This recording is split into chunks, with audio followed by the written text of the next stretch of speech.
Hi, everybody. This is Ernie Harwell with Joe Garagiola. Welcome to the 1963 World Series fourth game, brought to you by Chrysler Corporation, makers of the new 1964 Plymouth, Chrysler, the Imperial, Dodge, and Dodge Truck. Today, your host is Plymouth.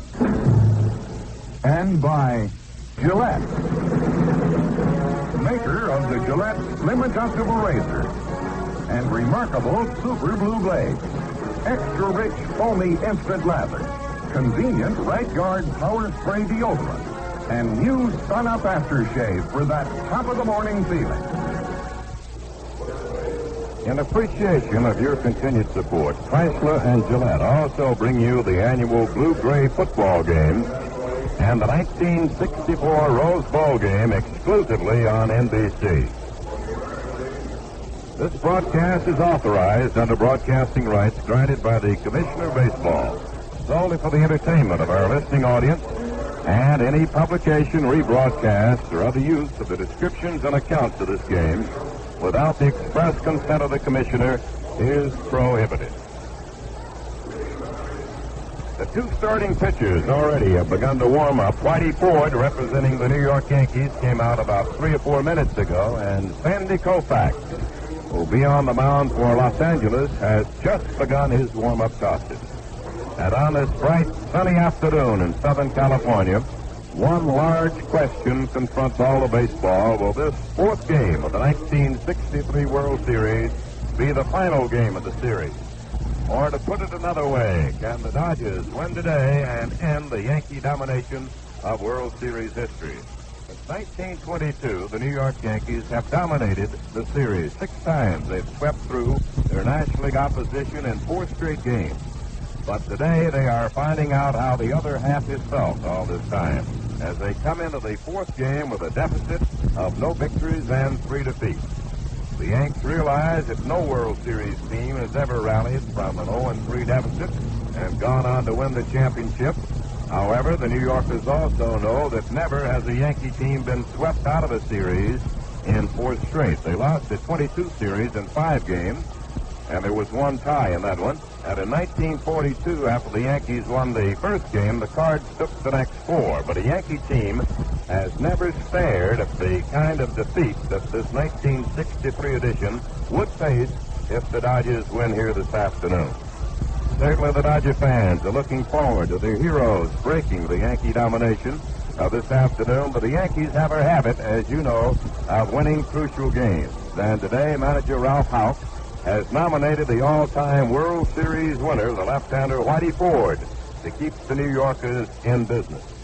Pitching for the Dodgers will be Sandy Koufax, the stylish left-hander who beat Ford in the first game when he set a new World Series record in strikeouts. So this will be a rematch of the starting pitchers of game number 1. Koufax, during the regular season, won 25 and lost 5. A hard-throwing left-hander with a fine overhand curveball.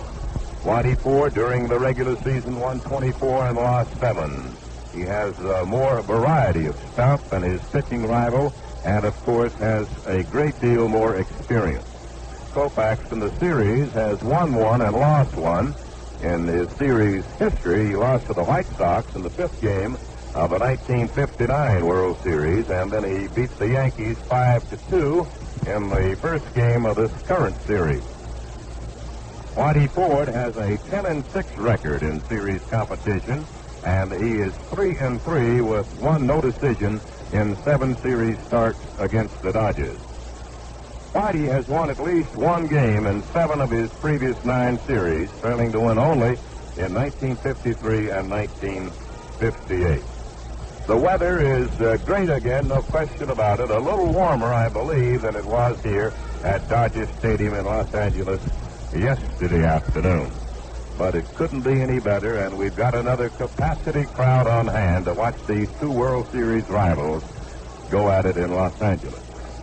The lineups, there are a couple of changes in the New York lineup. Manager Ralph Houck will use Hector Lopez, his very fine utility man and a right-hand batter, in right field. Roger Maris dressed for action today, but he is not in the starting lineup.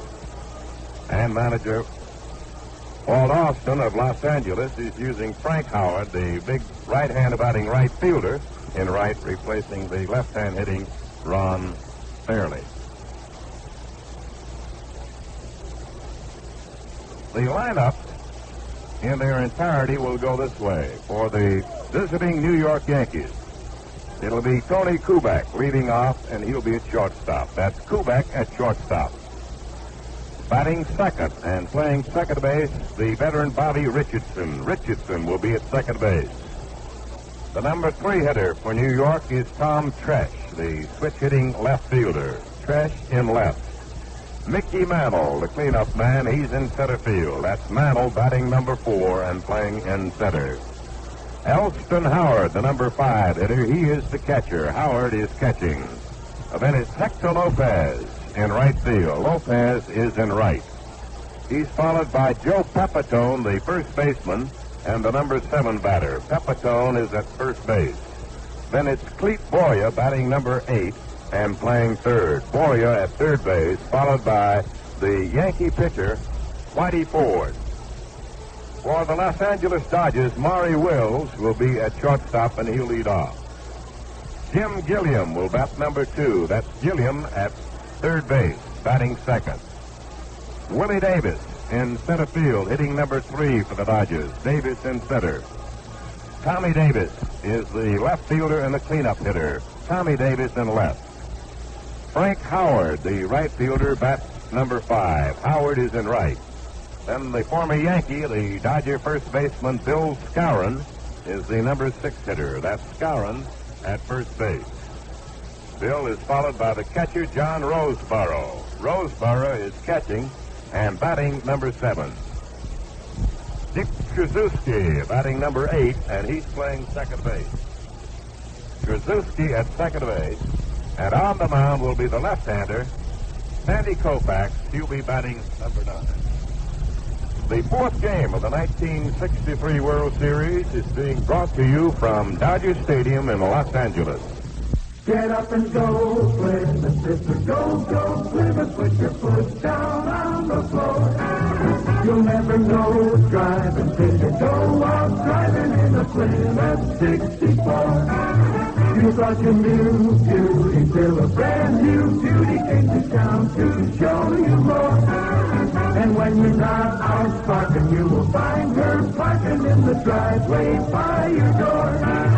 Get up and go, Plymouth, get to know Plymouth, try a Plymouth 64. Get up and go, Plymouth, sister, go, go, Plymouth, from the very day you do. You got to get up and go, cause Mr. and Note are gonna get up and go like a Plymouth will go when it's get up and going for you. The Get Up and Go Plymouth for 64 is on display now. Be sure to see it at your nearest Plymouth dealer showroom. You'll be glad you did. The color guard has made its way toward the center field area. The 2 pitchers are still warming up down below us, and in just a moment or so, we'll be having our national anthem. It'll be sung this afternoon by Eddie Fisher. The Dodgers with a 3-0 lead over the New York Yankees here in the 4th game of the World Series as the Yankees try to salvage a victory. And the Yankees depending on their veteran left-hander Whitey Ford. Sandy Koufax coming back for his second turn and trying to win his second victory of the series.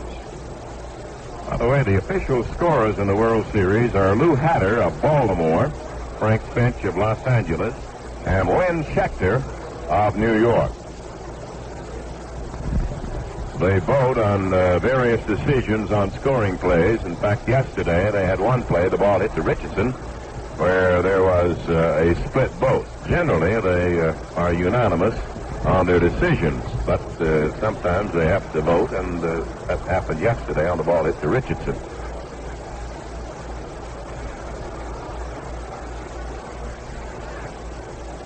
Koufax, you remember, struck out 15 in the first game. and will have a chance to set a World Series record if he can come up with another big strikeout effort here this afternoon. The umpires are now making their way through the gate, which is right behind home plate, for the pregame conference with the two managers, Walt Alston and Ralph Houk. Managers coming out with their batting orders to exchange, and the umpires and the managers to go over once again the ground rules here at Dodger Stadium. We're happy to be here to bring this one to you as another NBC Radio Network exclusive sports presentation. The Yankee bullpen group is headed down now to the bullpen, hoping that they won't be needed for activity this afternoon. And we're awaiting, in a moment, the announcement of the national anthem. The umpiring conference is breaking up down below. The two managers head back to their respective dugouts. The Yankee dugout on the first base side here in Dodger Stadium, and the Dodger dugout on the third base side.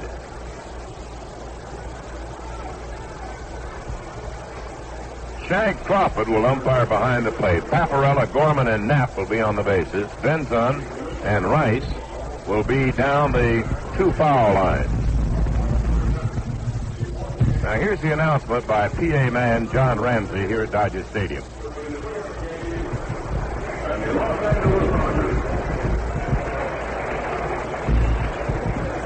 this time, I would like to introduce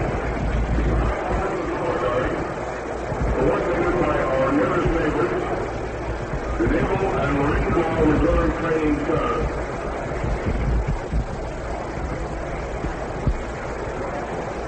We are pleased to have with us, to sing the national anthem, one of the nation's top recording stars, Mr. Eddie Fisher, who will be accompanied by Bob Mitchell at the Dodger Stadium organ.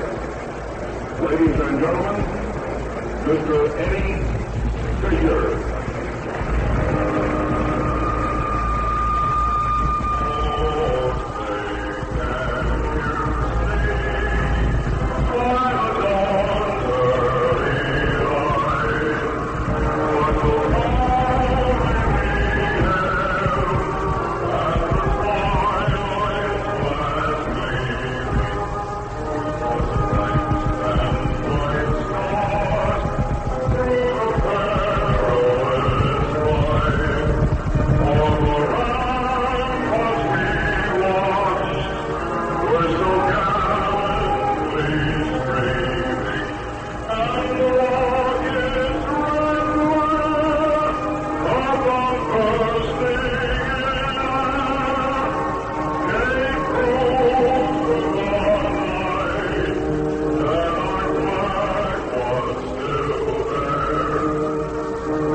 In position, the Dodgers as yet have not taken their defensive positions. They'll be breaking out of that dugout momentarily now.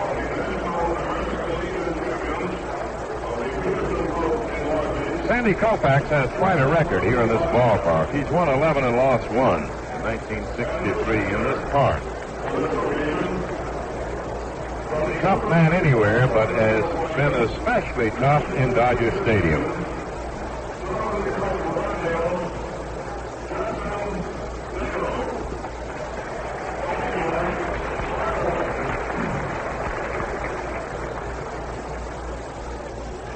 Well, we're going to honor two championship teams from Sandlot baseball here and the American Legion champions. They have the battery out there. Someone to toss the ball to his catcher, and that ceremony has been concluded. And now we expect to see the Dodgers come out of the dugout any moment. The leading hitter in this World Series right now is Tommy Davis, along with Skowron, both hitting at a 500 pace. Davis has the most hits. He has 6. Roseboro and Skowron have 3 RBIs to pace the two teams in that department, although the series as a whole has certainly belonged to the pitchers. The Yankees' leading hitter is Hector Lopez, who is starting in right field this afternoon. Hector has 2 hits for 4 trips, and both of those have been doubles.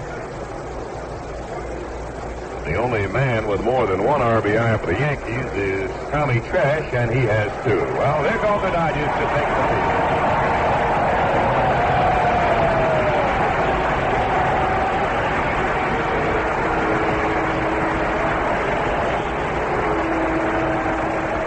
The Dodgers have taken the diamond now, and we pause 10 seconds for station identification. Get on the ball and mix with the best. Serve world-famous Saratoga Vichy. Saratoga Vichy brings out the best in any highball. Get Saratoga Vichy in the bright yellow label today. WGY Schenectady.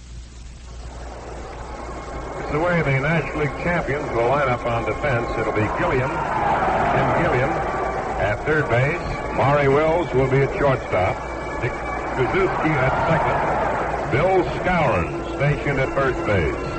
In left field, it's Tommy Davis. Willie Davis is in center field for Los Angeles, and Big Frank Howard is out in right. John Roseboro to do the catching, and Sandy Koufax on the mound, the big left-hander. Once again, we see the story of 2 fellows who grew up around the New York area. Sandy Koufax against Whitey Ford in a World Series battle. Sandy won the first one in New York in the opening game. Tony Kubek will lead off for the Yankees. It's our pleasure to introduce again Joe Garagiola. Thank you very much, Ernie.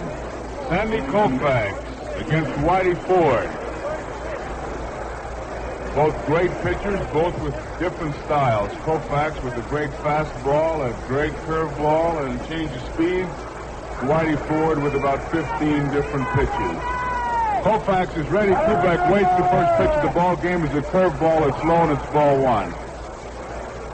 With this background, Koufax coming directly overhanded, it gives you the feeling you might be hitting a little bit uphill.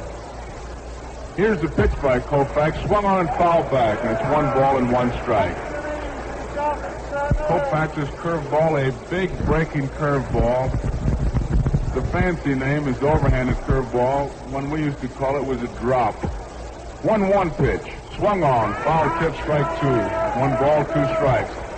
Looks like Kubek is just intent on trying to get the bat on the ball. He's not really swinging hard, trying to spray that ball maybe up the middle or towards left center field.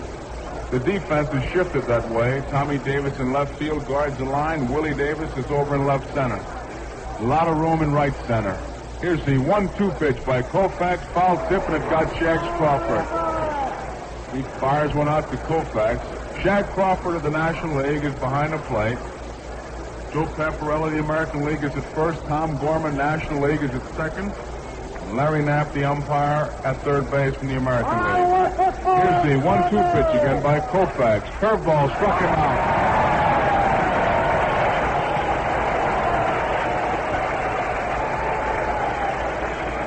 Kubek down swinging. In the first game, Kubek struck out twice. Koufax opens the ball game by striking him out, and here is Bobby Richardson. And this little guy was the yardstick that the Yankees used in measuring the ability of Koufax, because Bobby Richardson struck out 22 times all during the American League season. Koufax got him 3 times in the opening game. Here's the first pitch by Sandy. It's high, and it's ball 1. The left field foul line is John Rice of the American League. Down the right field foul line, National League umpire Tony Venzon. 6 umpires working as usual during the World Series. Richardson takes it high, and it's outside, and it's ball 2. 2 balls and no strikes. John Roseboro, the catcher, says that Sandy Koufax can really pour that fire. He says that fastball comes on you rather sudden. 2-0 pitch is a fastball right down the middle. And boy, you watch that Koufax throw that fastball, or listen to it hitting Roseborough's mitt, and then watch that curveball. You can see why ball players run for broadcast booths. Here's the 2-1 pitch. Swung on and missed. Right through. High fastball. When Koufax first came up, he was a wild left-hander. He's reared back and fired, and if it stayed in the park, it was a moral victory. But he's been able to contain that stuff, and he can hit that strike zone. Here he comes. Inside low, and it's ball 3. Full count. Talking to a former Dodger great, Dolph Camilli. Boy, is he catcher with this club. Talking about how Koufax was able to keep that speed when he gained his control. Swung on and fouled off. A lot of times when a fellow's a hard thrower and rare back and fire him guy, when he does get control, he has to sacrifice some of that speed in order to get control. But not Koufax. He's really got 2 speeds, fast and faster. Here's the 3-2 pitch. Swung on, popped up. John Roseborough off with the mask. He's got room under the ball, makes the catch. Wow.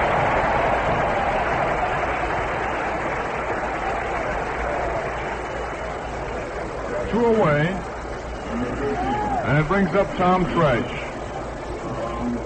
4th game of the 1963 World Series. Another NBC Radio Network exclusive sports presentation from Dodger Stadium. This is the big one for the Dodgers. This is the one that you shoot for when you begin spring training. Tresh, batting right-handed, takes a curveball strike. 1 strike, no balls. Koufax ready, and here's the pitch. Outside, just missed. You can hear that crowd, ooh and ah. And Roseborough crouching down low, low target. Koufax delivers. Swung on and missed. Strike 2. 1 ball, 2 strikes, 2 outs. Top half of the first inning. Nobody on. Koufax ready. The pitch. Swung on and missed. Struck him out. 1-2-3 for the Yankees in the top half of the first. And so at the middle of the first inning, the score is Yankees nothing, Dodgers nothing. Can you help me? I'm trying to find out about this Chrysler Certified Car Care Program. I would jump up in the air with pleasure to. You are a mechanic? For sure, harumph and humbug. I am an auto specialist, a technician extraordinaire, a diagnostician with hands like a surgeon and the eye of an eagle. Yes, but what can this certified car care do for me? Are you fooling my entire body? It's the Chrysler Motors Car Health Plan. A physical checkup periodically designed to prolong the life of your car and keep it running in binkety-bink shape with factory parts and equipment, so that you can jaunty jolly on all the turnpikes with a song in your heart and a smile on your speedometer. Certified Car Care. Chrysler Motors Economical Car Health Plan. Specially trained mechanics using factory-approved parts and equipment. Certified Car Care by men who sell and service the Plymouth, Dodge, Chrysler, and the Imperial. Take advantage of it.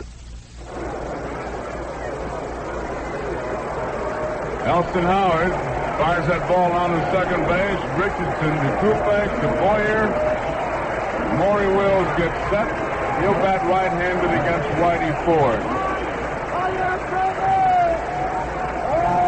Maury Wills.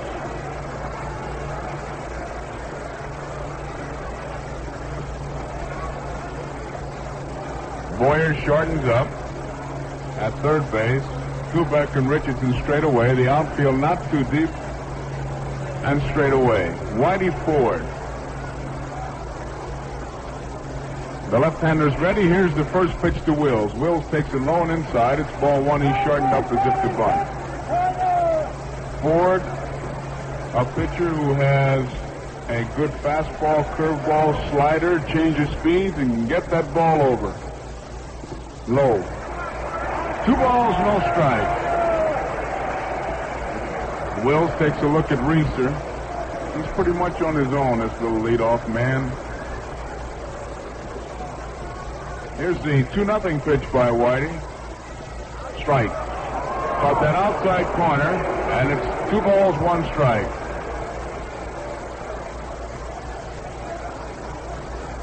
Whitey Ford, ready.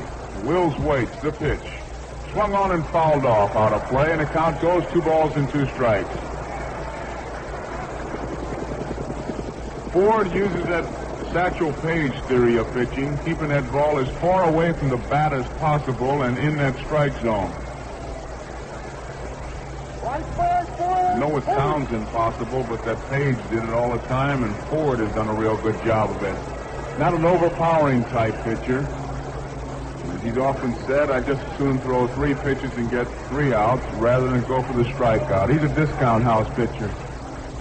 Here's the 2-2 pitch. Low just missed, and it's a full count. 3 balls and 2 strikes.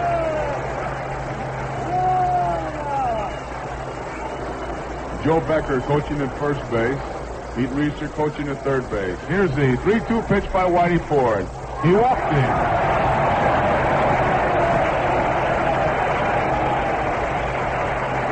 And now the battle is on. Whitey Ford with that real good move. Ford with a great move. When you talk about moves to first base for pickoff plays, there'll be Ford, Warren Spahn, Roger Craig, and Art Mahaffey.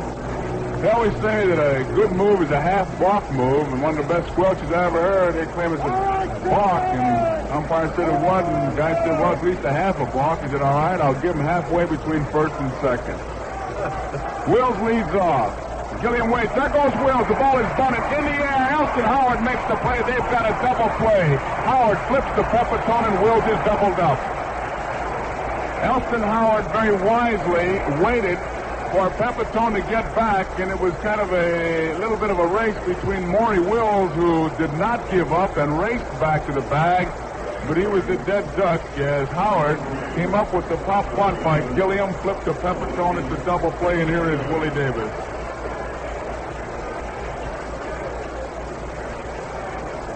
Two men out, nobody on. Willie Davis, a left-hand hitter, and Whitey Ford wants a new baseball. That was Pepitone running backwards against Maury Wills running forward. That'd be something to tell the grandchildren about. He had a little bit of an edge on him, though, I believe, a few feet.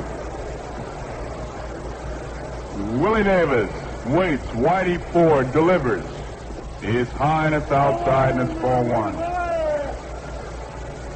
Clete Boyer at third base, he doesn't trust anybody. He's in tight. He's on the grass.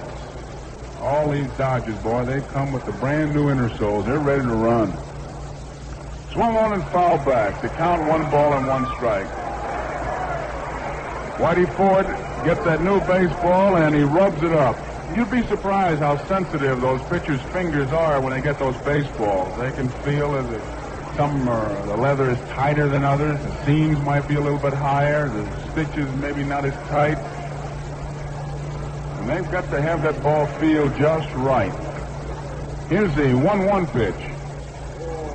Curveball goes all the way back to the screen, and it's 2 balls and 1 strike. One year when they were talking about the rabbit ball, Tiny Bonham, the late Tiny Bonham, his fingers were so sensitive that he said he could feel the heartbeat of the rabbit. 2 balls, 1 strike. Now they want to look at the baseball again. Shags Crawford really getting the workout. He's made more pitches than both pitchers. He's got a pretty good arm, too. Here's the 2-1 pitch. Swung on and missed, and it's strike 2.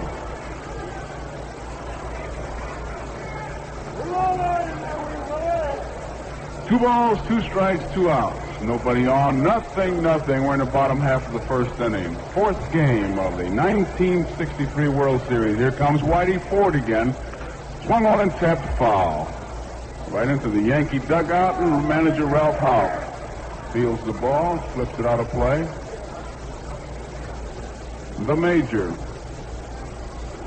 Both these managers, boy, I tell you, they just play a good, sound game of baseball. They give the fellas a ball and they say, here, play. They don't try to dazzle you with any strategy. They try to just score more runs than the other fellow, and that's what this game's all about. Here's the 2-2 pitch by Whitey Ford. Sidearm, bouncing ball foul right to Joe Becker. And Joe Becker throws it out of play. Another new baseball put in play. Shags Crawford's out of baseball. He's declared bankruptcy already. We'll get some more for you, Shags. Here comes the ball boy with a new supply. Get that ball boy in shape the way we're going. 2 balls, 2 strikes to count. We're in the bottom half of the first inning. Whitey Ford is ready. Here he comes again. Sidearm, swung on and hit foul. Joe Becker has to do a dance down at first base coaching box. Joe Becker really did a dance. He got out of the way. The way he danced, he may have missed a lesson or 2.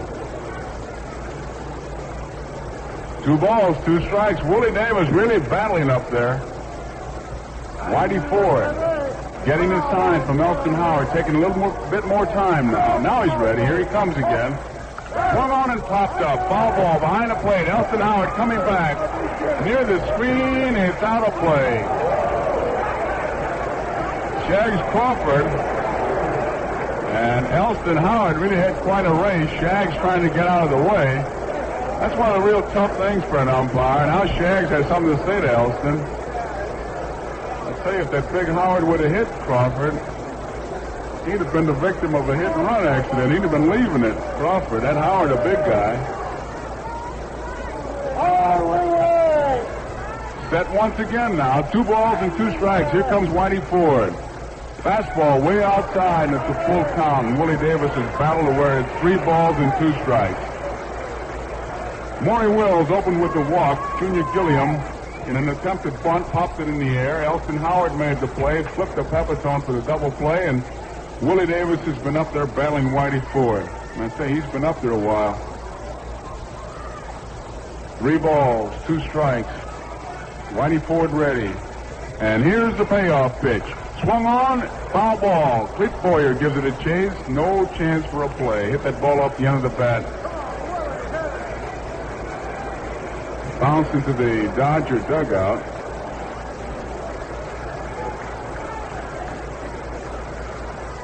Don Drysdale on the top step of the dugout, hollering at Whitey.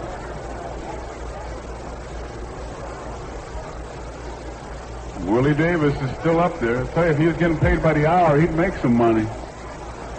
3 balls, 2 strikes, sidearm, swung on and missed. He struck him out. Whitey Ford wins the battle. Willie Davis really battled him up there, but Ford gets him on strike, 3 up and 3 down. And so at the end of the first inning, the score, the New York Yankees nothing, the Los Angeles Dodgers nothing. All around compact, top them all again in 64. Best all around value. Value is the car that offers more. Yes, again in 64, Valiant offers more of everything you want in a compact car. Smart new styling, hot performance, economy of operation, and quality engineering by Chrysler Corporation. So if you want the best in compact car driving, plus the satisfaction of big car quality, see and drive the new 64 Valiant at your earliest opportunity. Best all-around compact, Valiant 64 styles hard to beat. Best all-around compact, best looking compact on the street. Valiant. And why wait? Valiant 64 style is standing in your nearest Plymouth Valiant dealer showroom right now. Plan to see it and drive it this week. Mickey Mantle, Alston Howard, and Hector Lopez in the top half of the second inning. 4th game of the 1963 World Series from Dodger Stadium. Here's the first pitch by Koufax. Swung on and missed at strike 1. Mantle batting right-handed.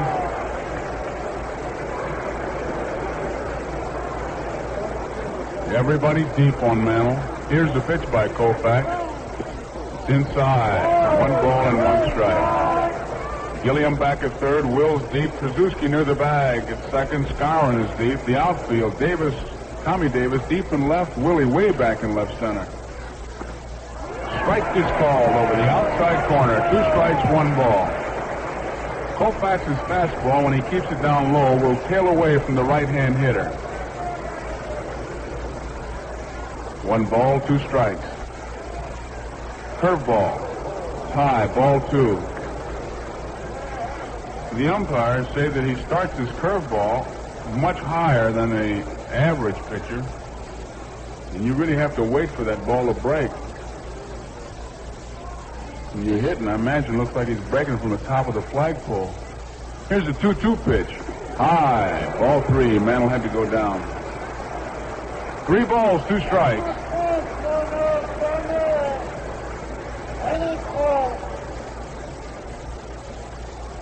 Koufax taking plenty of time. Ready now. Here's the 3-2 pitch. Swung on, fly ball, deep right center field. Alston Frank Howard going over there and makes the play.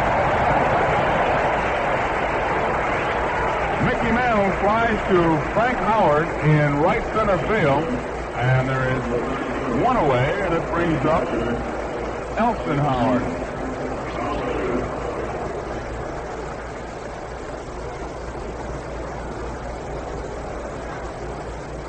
Alston Howard, the Yankee catcher, holds that bat high. Koufax delivers. Swung on and fouled back. Strike 1. Hector Lopez, the on-deck hitter. Koufax struck out Howard 1 time in that record-breaking game he had. Foul back again, a high fastball, and Koufax is quickly out in front with 2 strikes. 2 strikes, no balls. 1 man out, nothing. Top of the second. From Dodger Stadium. Koufax ready, the pitch. Misses outside. 1 ball, 2 strikes. One of the amazing things about Koufax, when he misses, he just misses, so the pitch really works for him as it sets up the next one, and here it is. Swung on, popped up. A high fly ball, short center field. Willie Davis is coming in under the ball and makes the catch. Whoops. He just wasn't too sure of it. It's a high sky here. It's not an easy sky for the ball players. Once that ball gets up there, you don't have those little clouds to help you. Willie Davis ran Trzaskowski and Maury Wills off the ball and made the play. So there are 2 outs, and Hector Lopez is the hitter. Lopez, right-hand hitter, hits that ball a lot to right center and towards the right field line. Curved ball is high, and it's ball 1. Koufax changing speeds.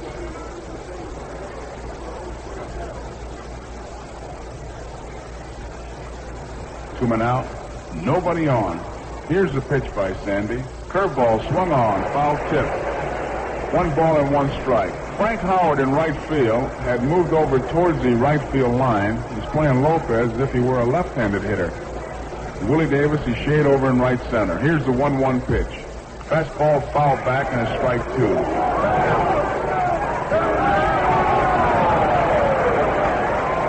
1 ball, 2 strikes. Sandy Koufax against Whitey Ford, the 4th game of the World Series. Another NBC Radio Network exclusive sports presentation. A big ball game. And Koufax is ready, and here's the pitch to Lopez. Swung on, fly ball, center field. Willie Davis is going over. He is there and makes the play. In left center field, Willie Davis got over there. As you could see him almost outrun that ball to make the play. And it's a 1-2-3 inning for the Yankees in the second. And so at the end of 1.5 innings, the score, Yankees nothing, Los Angeles nothing. Get up and go, Plymouth, Mr. Go, Plymouth, put your foot down on the floor. You'll never know, drive until you go out driving in a Plymouth 64. If this is the year you pick to buy a new car, You picked a beautiful year for a beautiful reason, and that is the 1964 Plymouth. Here's the kind of car that really brightens up your driveway. Here's the kind of car that gives you quality. Quality you can rely on. Yet out on the road, here's a new car for 64 that really has get up and go. You got to get up and go, car. Mister and no car's gonna get up and go like a Plymouth. So don't let us get up and going for you. Why not get up and go see the new 64 Plymouth this week? It's on display right now at all Plymouth dealer showrooms. Your nearest dealer will be happy to give you a test drive and show you the 64 Plymouth's outstanding features. Bottom half of the second inning, Tommy Davis, Frank Howard, and Moose Skowron.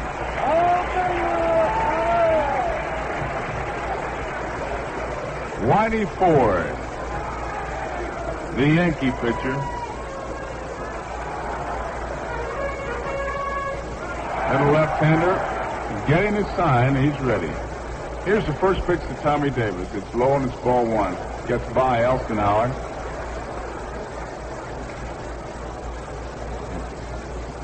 You know, the reason that they throw out a lot of these baseballs here at Dodger Stadium, the grass has been dyed green, and every time it hits that grass, looks like it's been left over from an Easter egg hunt.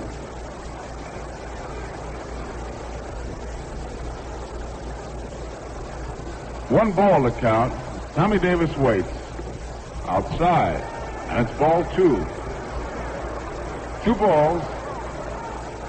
No strikes. Tommy Davis takes a look at Pete Reister. This is a pitch controlled by manager Walter Alston, but your fourth place hitter usually turn him loose. He takes it though, and it's right down the middle, and it's strike one. 2 balls, 1 strike.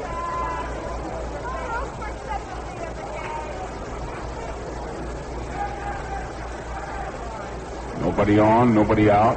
Bottom of the second, nothing. Tommy Davis waits and Ford delivers. Swung on, right field, fly ball. Hector Lopez is there, makes the play. And that brings up Frank Howard.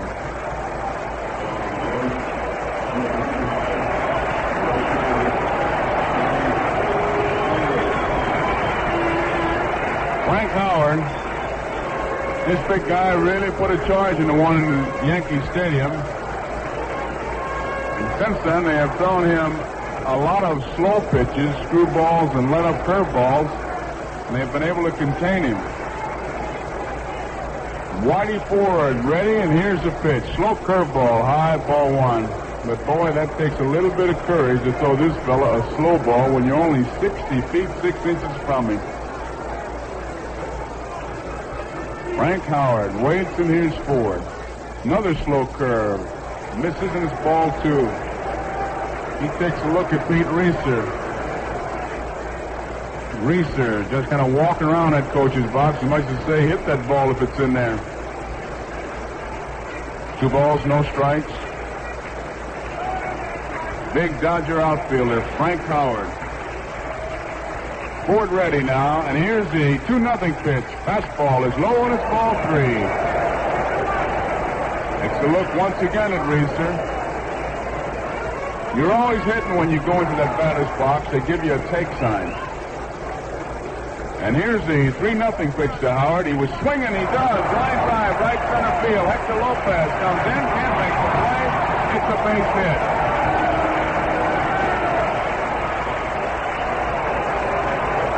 Frank Howard gets the first base hit of the ball game, a single in the right center field on a 3-0 pitch, which pretty much tells you how Walter Alston's going to play this game. He's playing it wide open. He turned his big man loose, 3-0. Skowron the hitter, the pitch by Ford, tapped foul, strike one. Joe Pepitone playing behind the base runner at first base, Frank Howard. They don't expect him to run. He's got good speed, takes those great big strides. He takes 2 strides and he better turn, because if he takes 4, he'll be out of the park. 1 strike to count on Moose Skowron. Here's the pitch. Swung on and missed. And it's strike two.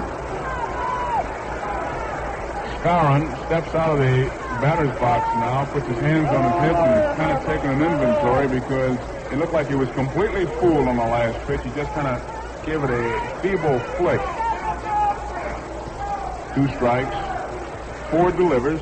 Swung on. Looks like a double play. Koufax to Richardson. One out. Over to first it is. They get it.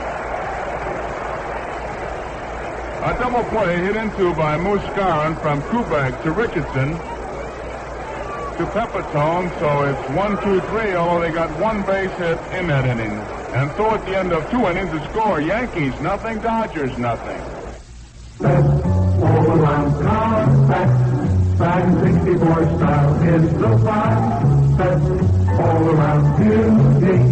Once you get to see it, you'll know why. They call it Valiant 64 style, the smartest looking compact ever to come down the pipe. Best all around compact. Valiant saves you money all the way. Best all around value. You'd be surprised how little you pay. If you want performance, you'll love Valiant Spirited Action. You'll like it zipped for 64. Best all around compact. Prove it with the drive tune as you can. Best all around compact. Glad to see you with this dealer man. Valiant 64 style is the compact car you want to see and drive for sure. And why wait? Valiant 64 style is standing in your nearest Plymouth Valiant dealer showroom right now. Plan to see it this week. Joe Pepitone, Cleve Boyer, and Whitey Ford, the first 3 Yankee hitters here in the top half of the 3rd inning. The attendance has just been announced here, and it's exactly the same as yesterday, a capacity crowd of 55,912. So nobody lost a ticket between yesterday and today. They're all back. Koufax delivers a curveball, and Pepitone gives it to how do you do, and it's strike one. Koufax, tough on a left-hand hitter. Ready, delivers. Another curveball, high. 1 ball and 1 strike. Well, when you get a guy like Koufax who can break that big curveball and you're a left-hand hitter, sometimes it looks like you're actually bowing at it when it comes by. Curveball tapped down the first base line, but it rolls foul. 2 strikes, 1 ball. Yogi started for it, but he thought, well, Moose, you pick it up. You're a little bit older than I am. Yogi always visiting with Moose. He's telling him all about the shadows in Yankee Stadium, forgetting that Moose played there some 10, 12 years. One of the helpful services provided by Mr. Berra. Here's a 2-strike, 1 ball pitch. Struck him out.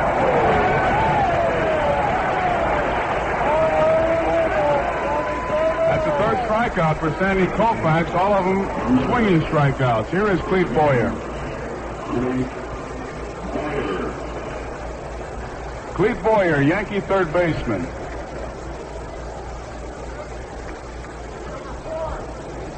One out. Koufax has retired the first 7 men that he's faced. The left-hander delivers, swung on and missed to strike 1. Top half of the 3rd inning. Yankees nothing, Dodgers nothing.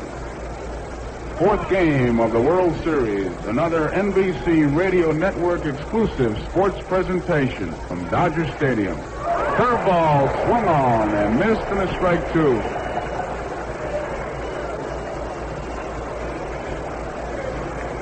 Sandy Koufax. The left-hander getting his sign. And here he comes again. Curveball swung on and missed. Struck him out.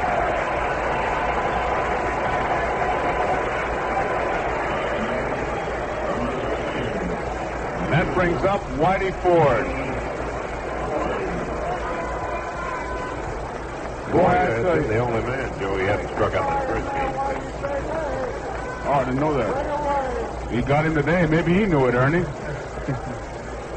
Here is Whitey Ford, swung on and fouled back. It's hard to say, Ernie. I'd like to have that fellow who says the curveball don't break I'd like to put him in that batter's box against Koufax and just listen to him, because I know he's not going to hit it. Swung on, foul tip, and a strike 2.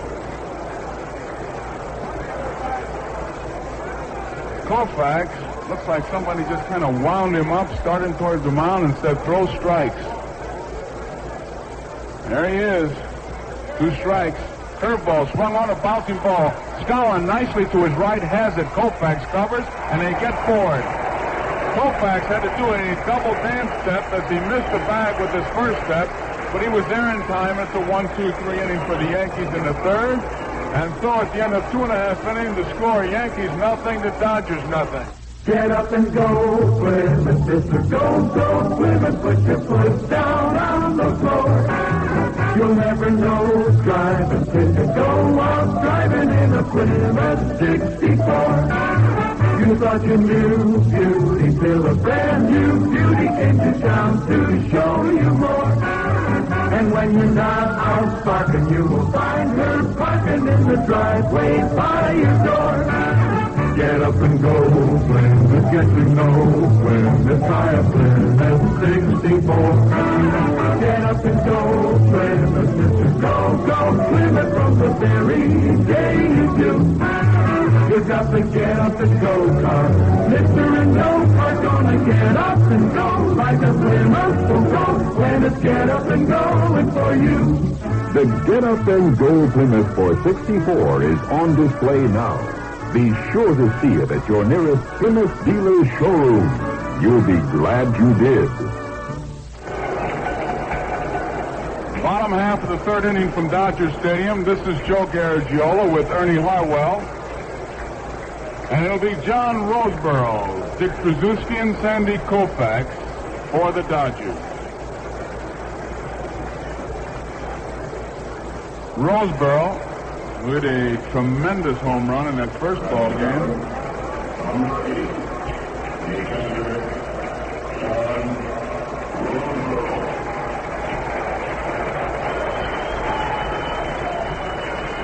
Roseborough, a left-handed hitter. John, one of those quiet guys, just lets his glove and his bat do his talking. Here's a pitch by Ford. Slow, and it's ball 1. Boyer in just barely on the grass. Kubek over near the bag. Richardson back at second. Pepitone guards that line at first. Here's a pitch by Whitey Ford. Curveball, it's a bouncing ball. Pepitone, the big hop, he's got it. He flips to Whitey Ford, and Roseborough is out. 3-1. Roseborough bounces out. Pepitone to Whitey Ford.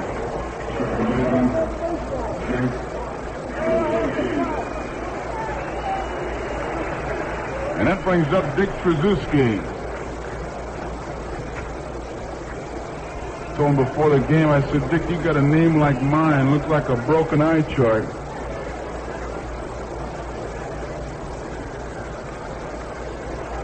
You go to sign those baseballs, you need half the baseball to get your name on it. Ford delivers. He bunts one with a bunted foul. Tried to push it past Ford. Whitey, a good fielder. Say, Joe, how'd you come out in those abbreviated box scores anyway? GLA? That's about it, Ernie. I tell you, it was ridiculous. GLA. Getting to a double play for so-and-so. Here's Whitey Ford delivering to Tracewski. Swung on, it's a bouncy ball. Kubek at short has it. Long throw, and they get him. That last hop was kind of a tricky one. It's always the important one. And here's Sandy Koufax. Listen to the hand.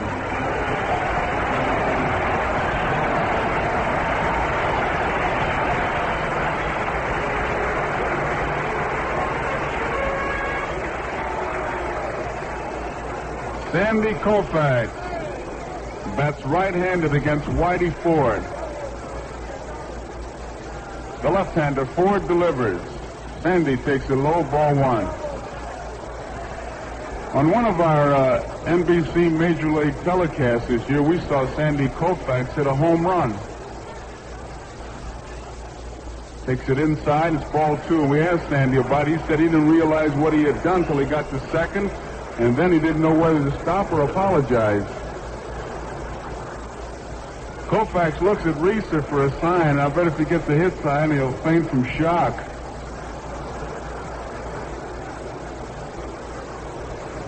Two balls, no strikes. Waller Alston once gave him a take sign with 3 balls and 2 strikes. Ford delivers. Sandy swings and misses, and he was going for one.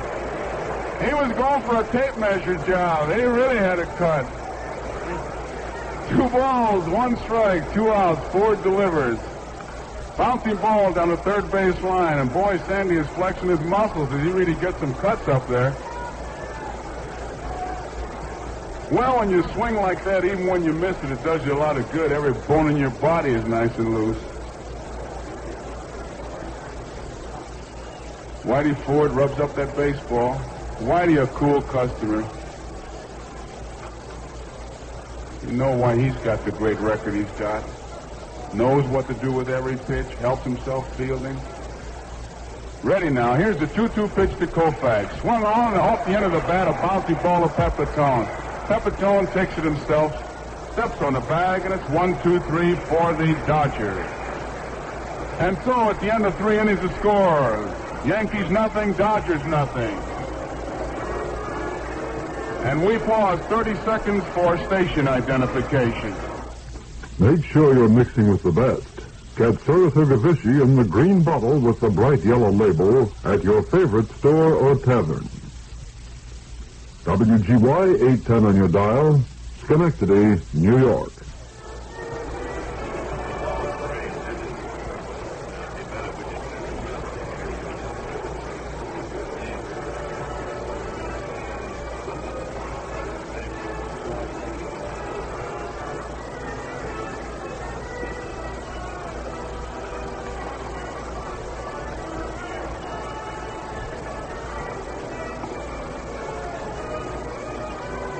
Johnny Podres to lead it off for the Yankees here as Koufax takes his warm-up tosses. 0-0 as we go into the top half of the 4th inning.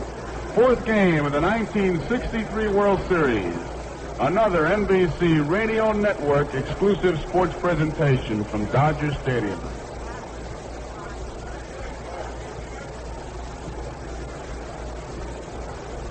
Roseboro giving Koufax a nice low target. There's the throw to second base.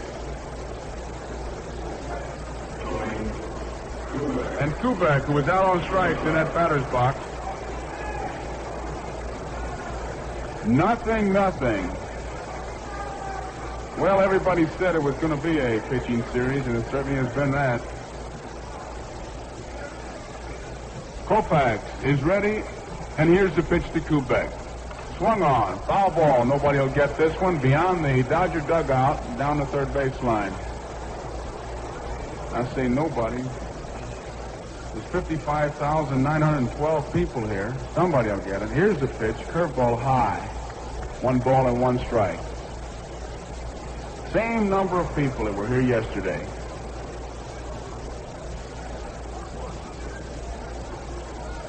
Gilliam shortens up at third base. Here's the pitch by Koufax. Curveball bounced right back to Sandy. He's got it over to Skowron. 1 out.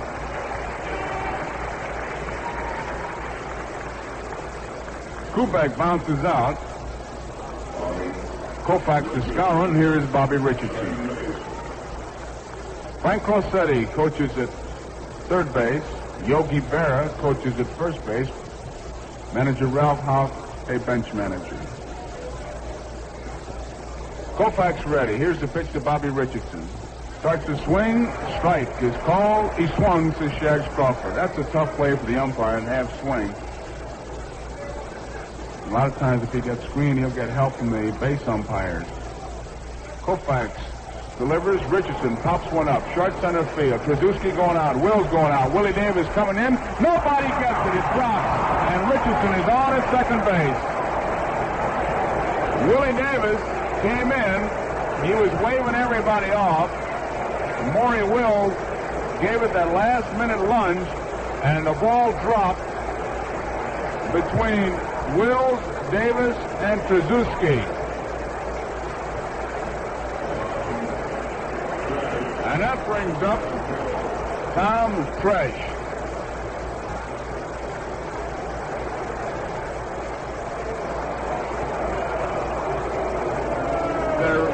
The booing you hear, they're ruling a single. Richardson is on at second base. We'll have to get some clarification. Here's the pitch to Tresh. Swung on and missed. And strike one. The scoreboard has indicated single. Richardson is on at second base.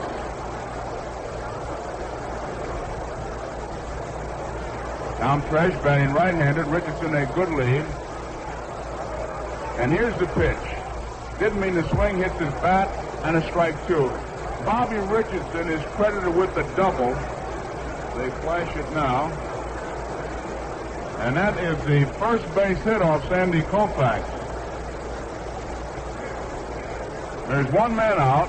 Tresh is the hitter. The count on Tresh, 2 strikes. Richardson at second base.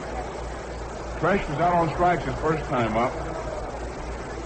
Batting right-handed, Koufax taking plenty of time. Bobby Richardson just standing at second base. A little bit of a lead, edges off now. Here's the pitch by Koufax, swung on, popped up. Behind home plate, John Roseboro off with the mask, near the screen. He has room, he's there, he makes the play. Tresh fouls to Roseboro, so there are 2 outs, and the hitter is Mickey Mantle. Mantle hit the ball good the last time into right center field.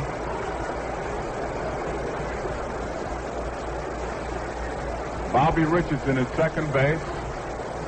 The Yankees have no runs, 1 hit, no errors. The Dodgers no runs, 1 hit, no errors. We're in the top half of the 4th inning. Richardson leads off second. Mantle waits. The pitch by Koufax is almost a wild pitch. A curveball, and Roseboro made a fine play. That ball bounced about 6 feet in front of the plate. Roseboro got in front of that ball, blocked it nicely, and kept Richardson from advancing.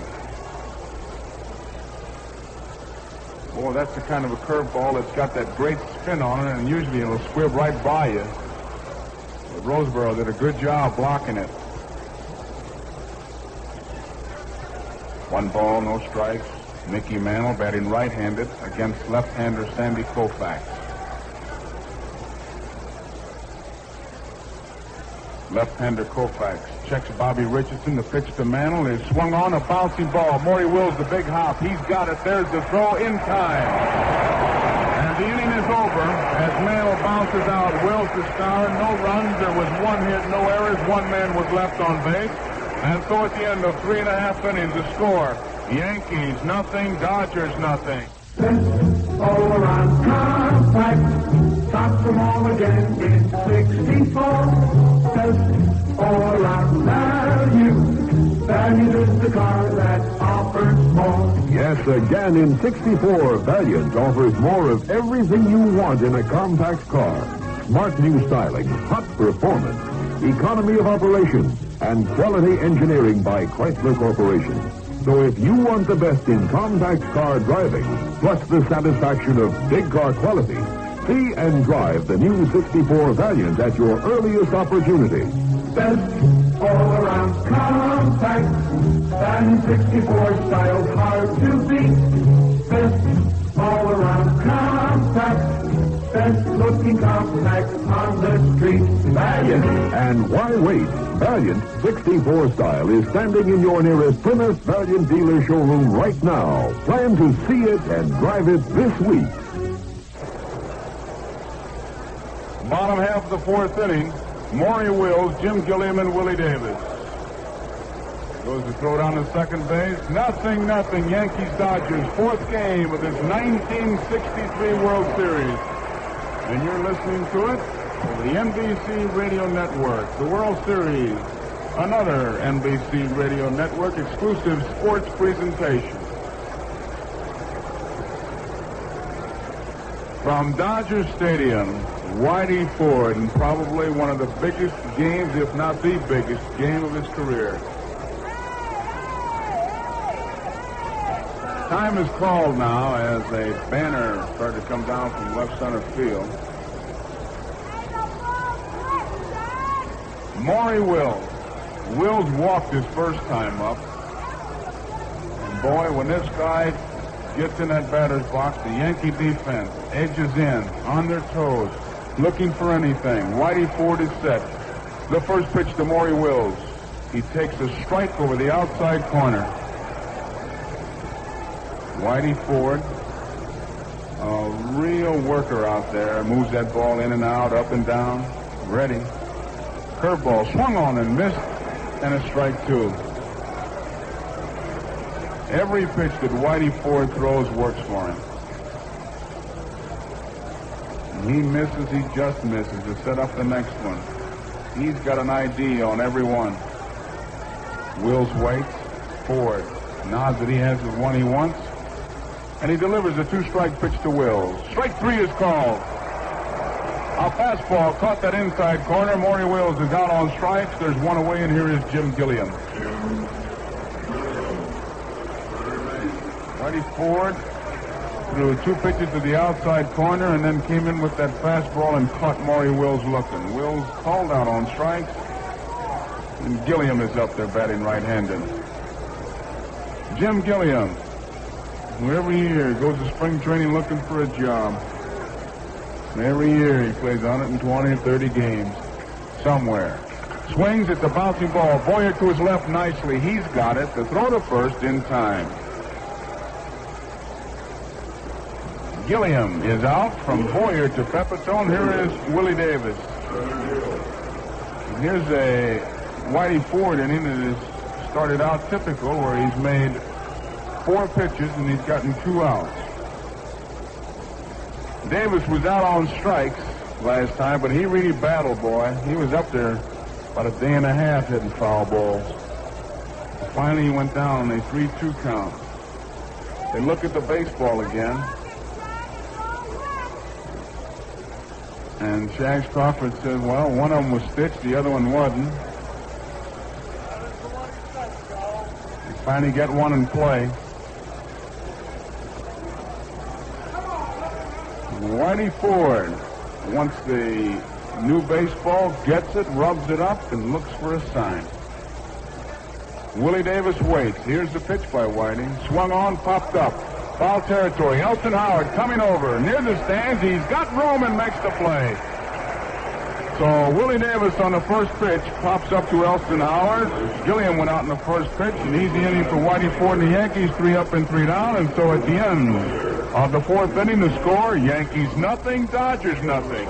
Mother, a letter from Bob. Listen, dear Ruth, Chrysler Corporation warrants for 5 years or 50,000 miles, whichever comes first, against defects in materials and workmanship, and will replace or repair at a Chrysler Motors Corporation authorized dealer's place of business the engine block, head, and internal parts, intake manifold, water pump, transmission case, and internal parts, excluding manual clutch, torque converter, drive shafts, universal joints, rear axle, and differential, and rear wheel bearings of its 1964 automobile, provided the owner has the oil changed every 3 months or 4,000 miles, whichever comes first, the oil filter replaced every second oil change, and the carburetor air filter cleaned every 6 months and replaced every 2 years, and every 6 months furnishes to such a dealer evidence of performance of the required service, and requests the dealer to certify receipt of such evidence in the car's current mileage. Thinking of you always, Bob.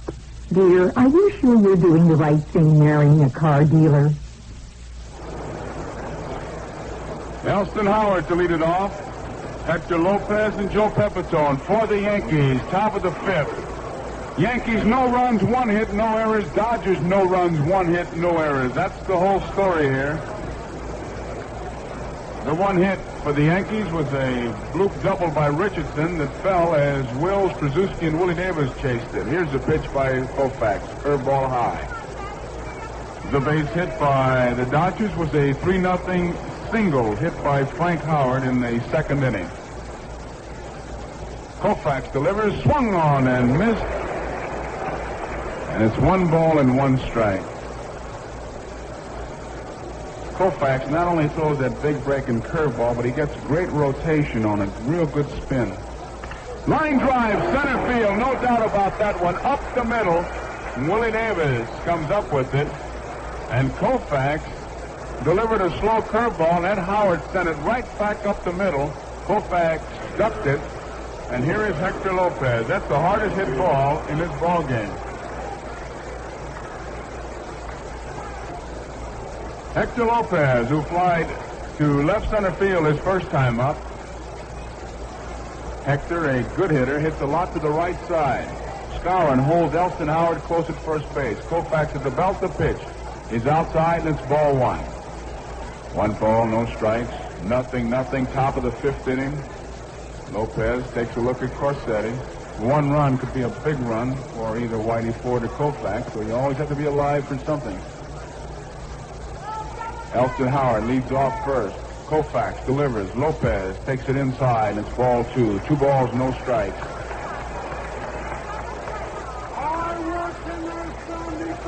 The outfield shades Lopez towards the right field line. Frank Howard near the line. Willie Davis in right center. There's a lot of room in left center as Tommy Davis is normal in left field.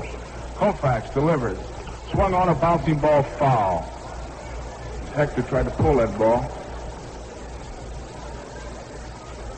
The infield back. Looking for the ground ball, they can turn it over. Trzaskowski may be cheating a step towards the bag. Wills is back. Gilliam is back. Skowron holds Alston Howard close at first base. Hector Lopez waves that bat. Koufax gets the sign. Checks the base runner. Here's the pitch to Lopez. Swung on. Hopped up. Short right field. Trzaskowski's going out. Frank Howard is coming in. Howard calls for the ball and makes the play. Hector Lopez tried to hit that ball in the right field. Popped it up. Howard made the play, and it brings up Joe Pepitone. And Trzaskowski, boy, he's got to be careful when he runs out on a short pop flies with a Howard out there. Allowed to run right into his kneecap. Here's Joe Pepitone now. Nothing. That's the score. 1 man out. The base runner at first base is Alston Howard.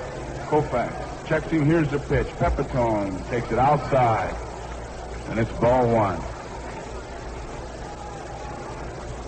Yankees nothing. Dodgers nothing. 4th game. Koufax has his sign. Howard leads off first. The pitch to Pepitone is swung on and fouled back. 1 ball and 1 strikes to count. Dodgers won the first game 5-2. The second game 4-1. They won yesterday's ball game 1-0. They're going for the sweep. Yankees battling to stay alive. Top of the 5th inning. 1 strike, 1 ball, 1 out. Alston Howard, the base runner at first base. Moose Skowron holds him close. Koufax lobs one over to first base. That's not his good move. It was more or less a commercial to let Howard know that he knew he was there. Here's a throw. Howard is back easily. Yogi Berra coaching at first. Koufax delivers. Pepitone swings and fouls one back. He had a good cut at a fastball. The count 2 strikes, 1 ball, 1 out. Alston Howard, the base runner. Nothing's the score. Clete Boyer, the next hitter. Koufax taking plenty of time. 1 ball, 2 strikes. Joe Pepitone, the hitter. Koufax checks the runner Howard. He's got a lead at first. Here's the pitch. Swung on and missed. He struck him out, a curveball. And that's the 5th strikeout for Sandy Koufax. Pepitone down swinging for the 5th strikeout, and it brings up Clete Boyer. Moose Skowron at first base motions to the Dodger bench. He wants to know if he should play behind the base runner, Alston Howard. So far, they haven't indicated. He's still holding Howard on. Koufax is ready. Here's the pitch. Swung on and missed strike 1, a high fastball. Skowron still hasn't got a sign. Now Roseboro walks out to allow Skowron to get some information from the bench. He's motioned halfway. They say, no, you stay where you are, Moose. He says, all right, I'm just trying to do my job. Nothing. That's the score. Here's the pitch. The Boyer swung on and missed. And a strike two. 2 strikes to count. 2 out. Nothing.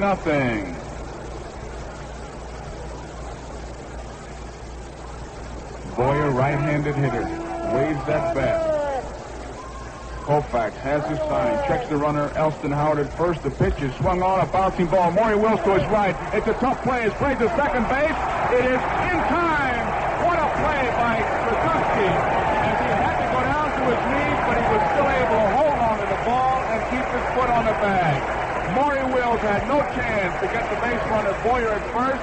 He made the force play. And that ends the inning. The score, nothing. And here's Ernie Harwell. Well, the first half, the game has been brought to you by the Chrysler Corporation. The second half being brought to you by the Gillette Safety Razor Company. Hitting surprise for the Dodgers so far has been Bill Skowron. Ben Scully recorded him the other day in the clubhouse while he was shaving. Listen. Loose, have you tried the new Gillette stainless blade? There's one in my razor now, Ben, and I've never been able to shave so fast and easy before. Talk about comfort, nothing like it. One man asks another, have you tried the new Gillette stainless blade? One man tells another, there's just nothing like them, because on stainless steel or any steel, it's the edge that counts. And Gillette edges are the sharpest, easiest shaving in the world. You'll realize in the first stroke, your first shave, Gillette has given a brand new meaning to the phrase shaving comfort. Quick, clean shaves, refreshing shaves, and more of them per blade. And uniform, each blade is alike, each equally smooth shaving, an achievement unmatched by other makers' blades. A dispenser of 6 incomparable Gillette stainless blades costs just 89 cents, the lowest price per blade.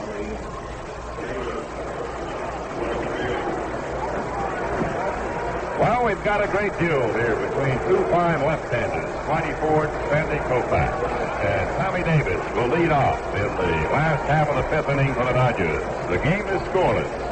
The Yankees have no runs on 2 hits and no errors. The Dodgers have no runs on 1 hit and no errors. Another NBC Radio Network exclusive sports presentation coming from Dodger Stadium in Los Angeles. Tommy Davis waits. The pitch is a ball down low. Ford gave him a fastball low. Neither team has scored through the first half of the battle. And what a battle it has been. Here's the windup. Here's the pitch. Swung on and missed a low breaking ball. And the count is even on Tommy Davis at 1-1.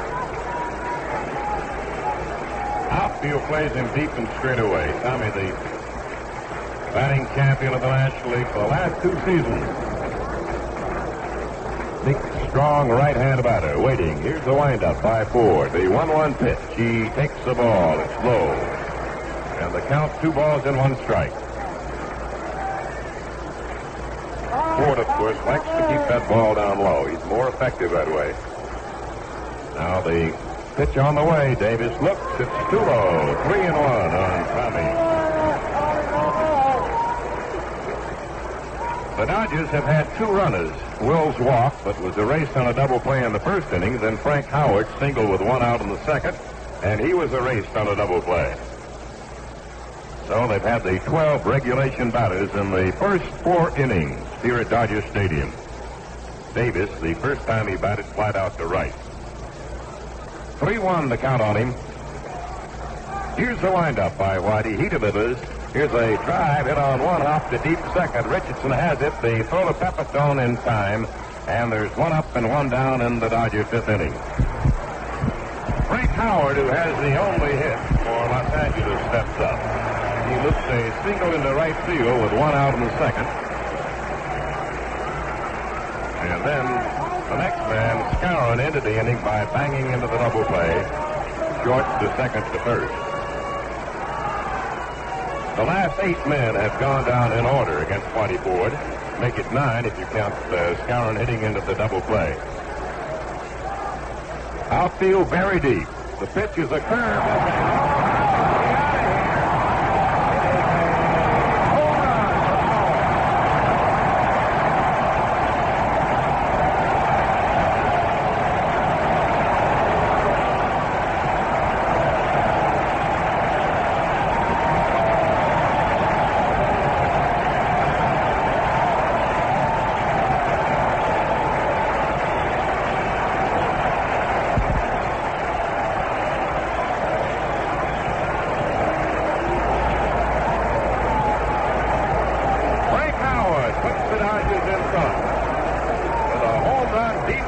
outfield seat. Here's Skowron up. It's 1-0 in favor of Los Angeles. Swing, there's a high fly ball down the line and left, coming over his stretch, racing toward foul territory, and can't get it. It's just out of play. Ernie, that ball that Frank Howard hit looked like a slow curveball. Like he might have halfway been looking for it. And I guarantee if he chops that baby up in his singles, he leads the league for the next 5 years. Lasts a long time, wouldn't it? Boy, that was hit a long way. There was some question. I wondered when it was first hit whether it would be fair or foul, but it seemed to go in fair a good bit. Kept an eye on Johnny Rice, the baseline umpire. 1-0, Dodgers lead. It's the last half of the fifth inning. They've got one out and nobody on. Here's Skowron waiting, and the pitch to the Moose is a fastball in too close. 1-1 the count on him. High and far and wide, that drive off the bat of Frank Howard. His second hit. He has both the hits off Whitey Ford. Now Whitey, the little left-hander, pitches. It's a ball in too close. 2-1 the count on Skowron.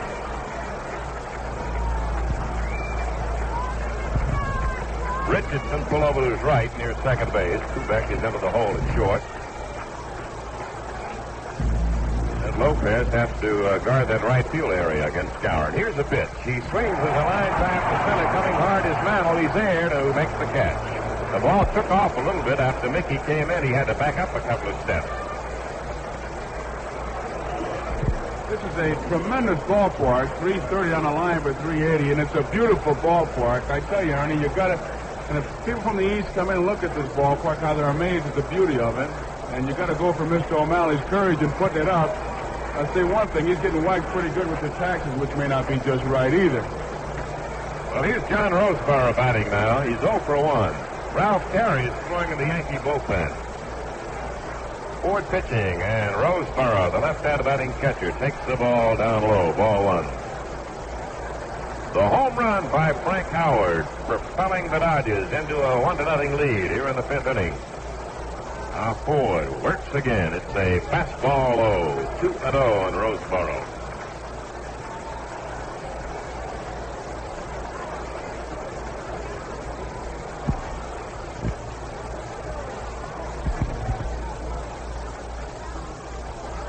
Two out and the base is empty. Here's a fastball that gets the letters, and it's a strike call. 2-1. 2 balls, 1 strike, 2 out, nobody on base.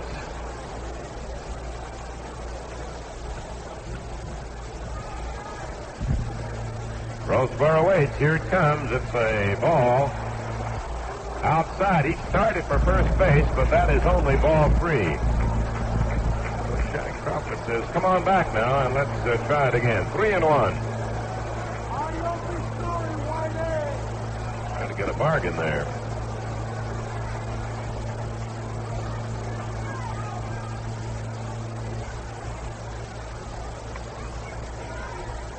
Ford takes his time. Here's the windup. Here's the pitch. It's a swing and a miss. He tried to check on a sharp breaking ball that was down around the knees, but he'd gone too far. 3-2 on Roseboro. The Dodgers won and the Yankees nothing in the fourth game of the 1963 World Series at Dodger Stadium in Los Angeles. Now Whitey into action again. Here it comes. Roseboro cuts and strikes out. The curveball got him, and that ends the inning. 1 run, 1 hit. No errors, nobody left. And at the end of 5, the Dodgers won and the Yankees nothing. Well, they are still talking about the fine 3-hit shutout that John Drysdale pitched yesterday. And Don was talking with Vin Scully not long ago, so let's listen in. Hey, Don, that's a real clean-looking shave you've got there. Sure, Vin, it's a Gillette shave. Nothing like it to keep a man looking his best. And there's nothing like it for comfort. Don Drysdale and millions of men know the easy way to look and feel their best. A quick, refreshing all Gillette shave. Foamy instant lather shave cream gives whiskers a super soaking. Keeps them moist. First easy stroke to last. Slip a super blue blade in your slim adjustable razor and dial the blade setting that's just right for your particular skin and beard. Gillette's exclusive exclusive micrometer dial has 9 settings. Lower numbers for lighter beards, higher numbers for heavy beards. Right now, as the Gillette World Series special, get the slim adjustable razor with super blue blades, plus foamy, regular or menthol, for only $1.79. It's a $2.29 value, so you save 50 cents. We pause 30 seconds for station identification. You'll always be home safe when you buy Ginger Perfect Saratoga Ginger Ale. Its extra pale dry flavor is bubbly bright and zestful. A delicious pick-me-up beverage and a real thirst quencher, too. Saratoga Ginger Ale is a happy marriage of imported Jamaican gingers and clear, pure crystal waters with a just right touch of carbonation. The result is the most zestful, tangy, rich ginger ale you've ever tasted. World Series time anytime is the time for refreshing, bright, sparkling Saratoga Ginger Ale. The Ginger Perfect beverage. Get Saratoga Ginger Ale at your favorite store or tavern by name. WGY Schenectady. First pitch to him, and now waits on a strike one delivery from Koufax. Here's the pitch. He swings and pops it foul over near the screen. Here comes Roseboro. He has the room. He's under it and makes the catch. Ford topping out the catcher, John Roseboro. One out in the Yankees' 6th inning and the top of their batting order. Tony Koufax steps up.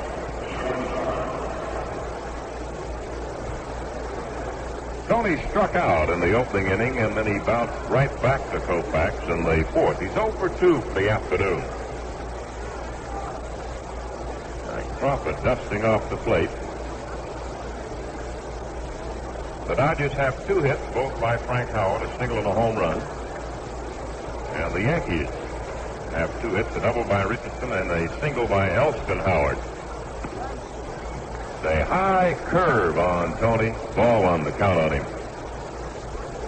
Gilliam inside the bag at third base. Willie Davis in left center. It's tall Sandy Koufax. Ready, delivers. Here's a foul ball out of play. Down past third base in the lower deck. 1-1, that's the count.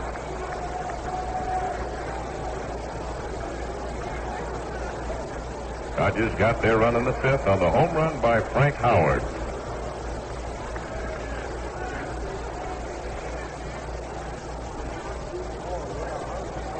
Koufax waits. The 1-1 delivery. Swing, a foul fly. It'll be out of play. Back into short left. 1 ball, 2 strikes. The count on Tony.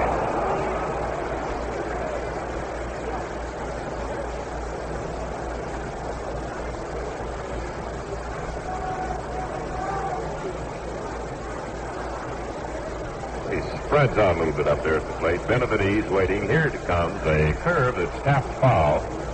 Sent one off his hands and right back at the plate.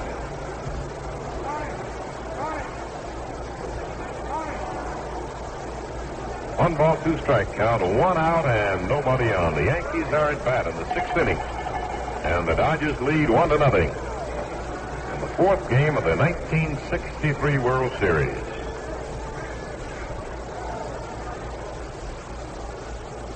Check of the sign by Sandy. Now he's ready. He winds. He pitches. There's a tap back toward the mound. Backed off the mound to field it. Goes to first to Skowron in plenty of time. And they're 2 up and 2 down in the New York 6th inning. Bring up Bobby Richardson, who had the first Yankee hit, a pop fly double that fell into short center field in the 4th inning. This time Bobby batted, he fouled out to the catcher, John Roseboro.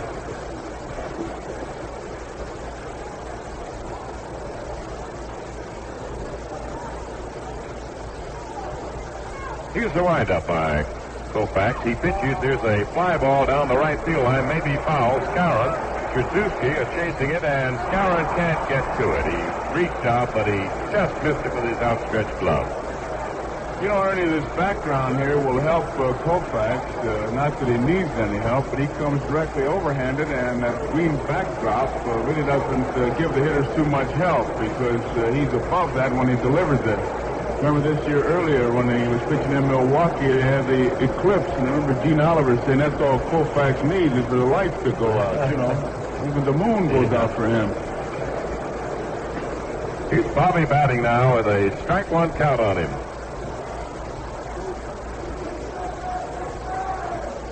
And he looks him over. Here's the kick and the pitch. It's too high with a curveball 1-1.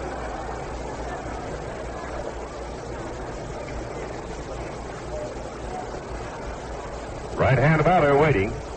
Now the 1-1 delivery. It's a slow curve. It got across there. 1-2. They changed up on him that time and got the slow curve in above the knees.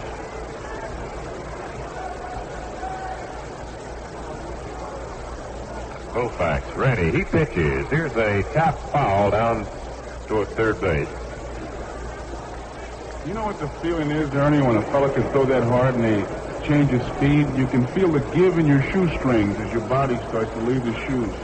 It's been changing up beautifully, and his control has been terrific. When he's missed that plate, he's missed by very little. Now the pitch on the way, cut on a ground ball to short. Maury Wills has the big hop. The throw to Skowron, and the side is out 1-2-3. At the end of the first half of the sixth inning, it's the Dodgers 1 and the Yankees nothing. Come one, come all to the Papermate refill. Get your free Papermate refill. Yes, buy one Papermate piggyback pen for $1.69 and get an extra piggyback refill free. Or buy the Papermate Capri pen for $1.95 and get an extra jumbo refill free. Yes, you get Papermate quality and free refills too. Papermate pens never skip. They even write over butter. And every Papermate is guaranteed. If it doesn't write, we replace it. Now's the time to get yourself or anyone in your family a new Papermate pen while this free refill offer lasts. Buy a Papermate pen for just $1.69. Get an extra piggyback refill free. Buy a Papermate Capri pen for $1.95 and get an extra jumbo refill free. It's the biggest pen bargain going. Come to the Papermate refill now, wherever Papermate pens are sold. Suzuki will lead off for the Dodgers, the right-hand batting infielder. Good job at second base for Walt Alston. He's 0 for 1 in this battle against Whitey Ford. And the Dodgers lead the Yankees 1-0 in the last half of the sixth inning.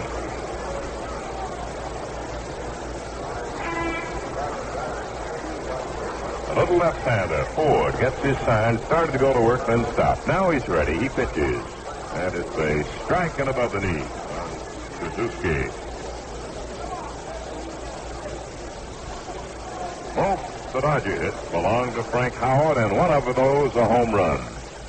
Here's a ball in too close, 1-1. Backed him off with a fastball that time.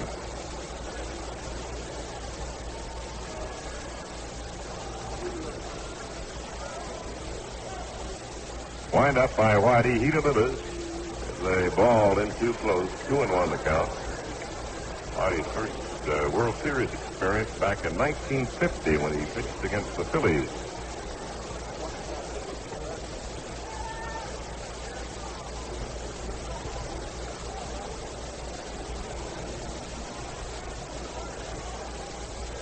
Ford is slowed up on his pitching pace out there on the mound. Suzuki waiting on him. 2-1 the count. Outfield shallow straight away. There's a line drive to center going back a little bit. Mantle now. He's there to reach up and make the catch on the run. 1 up and 1 down. And the Dodgers sixth, and Koufax will get a hand.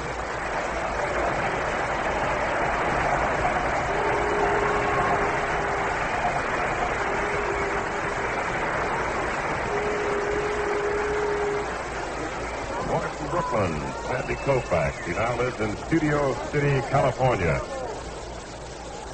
He went to the University of Cincinnati on a basketball scholarship.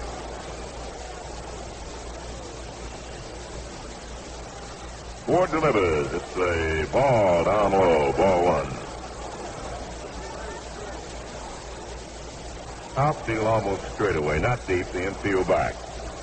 1-0, Dodgers lead. There's a swing and a miss on a knee-high pitch, and the count even 1-1.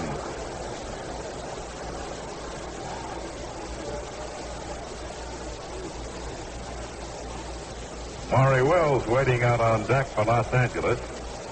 Now the difference in this game, the long home run blast by Frank Howard in the 5th inning. Here's the pitch. He takes the cut and misses. 1 ball, 2 strike count on Koufax.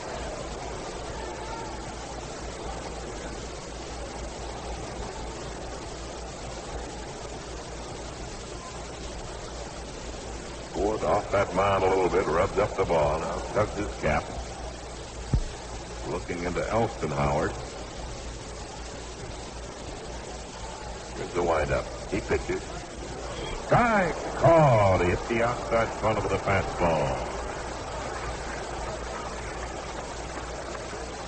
Strike out for Whitey Ford. That's the 4th for Whitey. Here's the top of the batting order now. The pretty little shortstop, Maury Wills. He's walked and taken a call, 3rd strike. And there goes that delaying tactic again. Wills calling for a look at the ball. And Koufax goes back to the bench.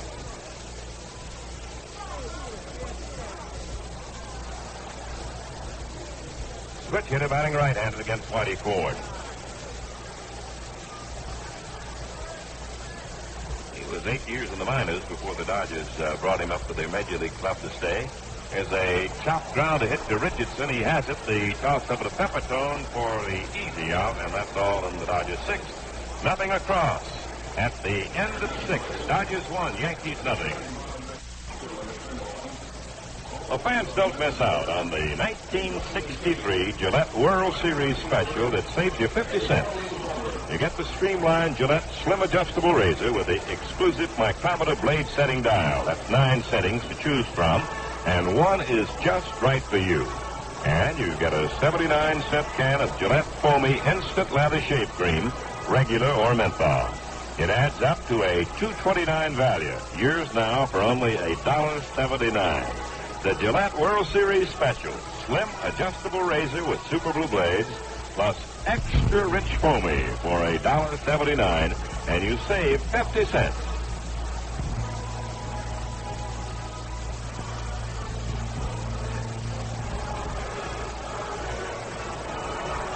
Well, another World Series battle that certainly has belonged to the pitchers so far.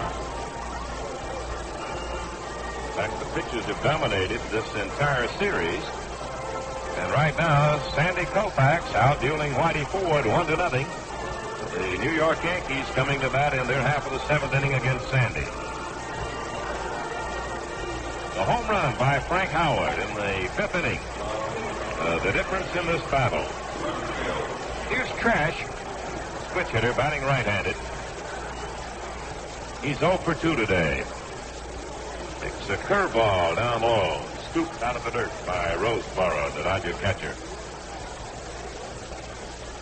Trash struck out and then fouled out to Roseboro. It's a curve across just above the knees. 1-1. Sandy has not walked anybody, and he struck out 5. There's his curve in a little bit too close.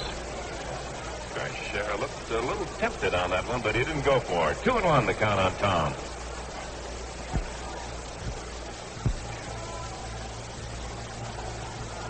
The pitch on the way. Popped in the air over near first base in foul territory. Skowron there. He makes the catch.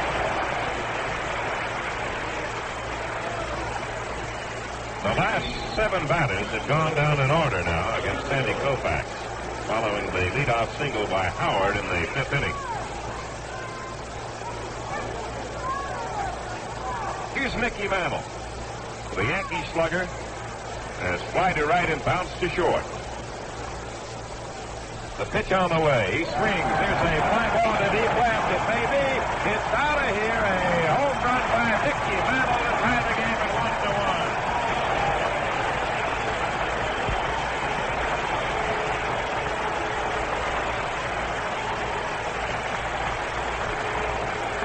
It's a tie game at 1-1. Mickey Mantle hits his 15th in World Series history to tie the road record. Looked like a high fastball, Ernie. That ball looked like it was about better high, maybe a little bit higher, and he put a pretty good charge into it. Here's Alston Howard now. It's a tie ball game, 1-1. in the first half of the seventh inning. Fastball in close, backed him away. Ball one.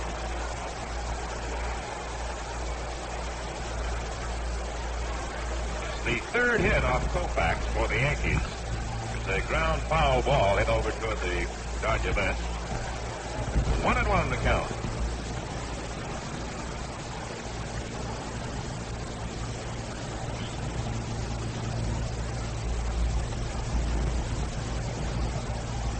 Here's the motion. Here's the pitch. He swings and misses.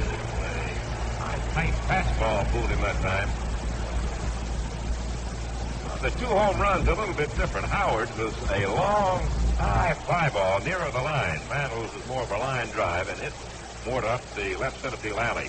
As the line drive to right center, it'll be in for a base hit. Willie Davis chases it down. And Howard makes a big turn and holds with a long single to right center. His second hit. Well, the Yankees have the hits back-to-back here now. They've got a man on first and one man out in the seventh inning with Hector Lopez coming up. Lopez is 0 for 2 against Koufax. He has fly to center and fly to right. Lopez did a great job for Ralph Houck in the regulation campaign, filling in various spots when he was needed. Regarded around the American League as a fellow who is a tough hitter. Perranoski throwing in the Dodger bullpen. Swinging a pop-up between home and first. Skowron is under it right near the line and makes the catch. It's a foul ball by a foot. Lopez fouling out the Moose Skowron. Keeps Howard at first base with 2 down.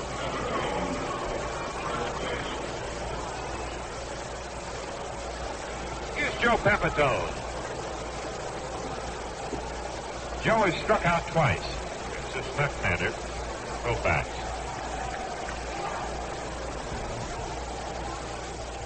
He swings a bounding ball to Skowron. He makes the play unassisted to return to side. Well, the Yankees get one run on 2 hits. There were no errors. 1 man left. And at the end of the first half of the seventh, the Yankees won, the Dodgers won.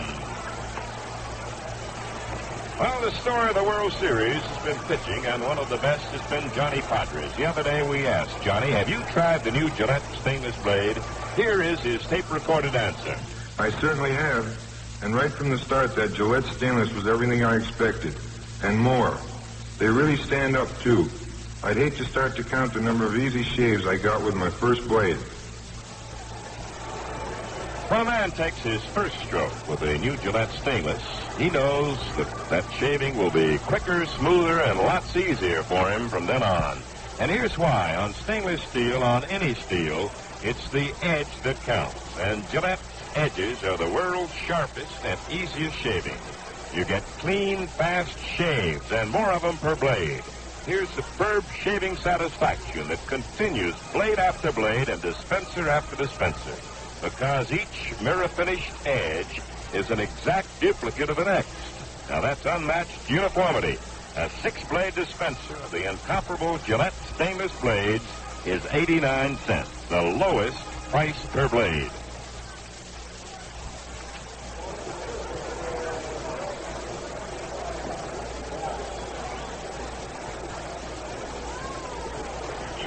A 1-1 tie in the last half of the seventh inning at Dodger Stadium. Another NBC Radio Network exclusive sports presentation, and what a battle this one's been. Jim Gilliam will lead off for the Dodgers in their half of the seventh inning. He has bunted into a double play, and he has bounced out to third.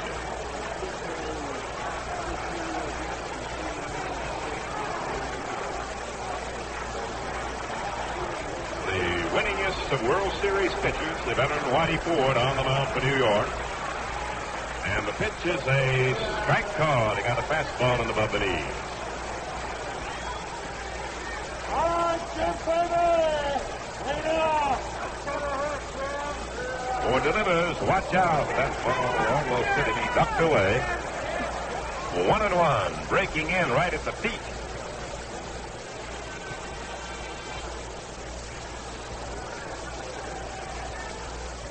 Game was scoreless until the fifth. Frank Howard hit a home run, and Mickey Mantle tied it with a Yankee home run here in the seventh. The Dodgers are batting in the last half of the seventh. There's a ground ball hit on a high out to Boyer. He goes up, comes down with it, throw to first.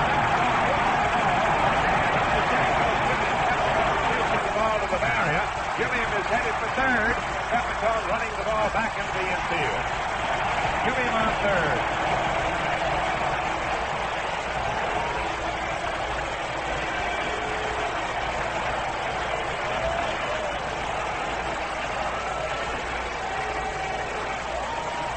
Jim Gilliam on third base, and it is an error charged to Joe Pepitone, the Yankee first baseman. Boyer made a leaping grab of a high-bounding ball and apparently made a good play to first base, but Pepitone lost it somewhere. It got by him, went way back at first, and Gilliam was able to get to third. Ernie, it'll be interesting to get the explanation, but it could be the background is where he lost it because the throw was a strike. Boyer made a fine play, leaping as high as he did. Threw it across, but Pepitone just didn't catch it. Here's Willie Davis, the left-hand batting outfielder, to face Whitey Ford. The Yankees are pulling their infield into the inner grass, trying to cut down that man Gilliam on a ground ball, or keep him at third. Willie Davis is struck out and fouled out the catcher, Alston Howard. Now he steps away for a moment.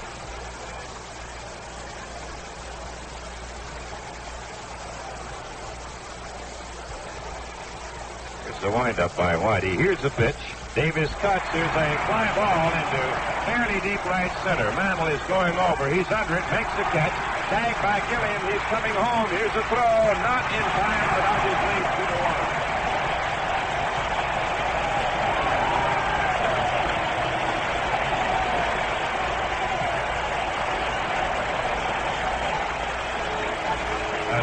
Sacrifice fly for Willie Davis, scoring Gilliam from third after the catch, and the Dodgers go in front again 2-1 over the Yankees.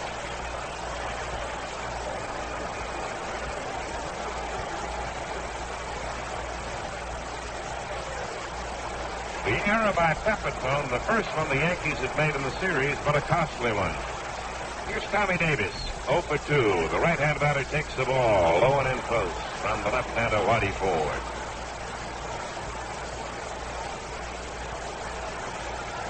2-1, the Dodgers lead in this fourth game of the World Series.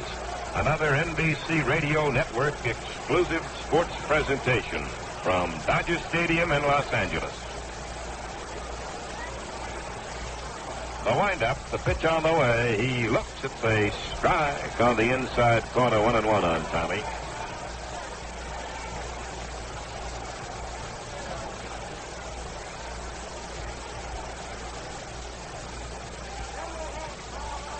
Tommy stands deep, waiting now. Whitey Ford double pumps on him. Here's a pitch. In too close.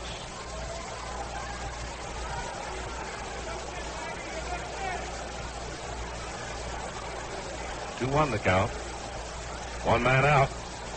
Nobody on. 1 run in, and the Dodgers have gone ahead again, 2-1. Davis asking Crawford, the umpire, to inspect the baseball that Whitey Ford's been using.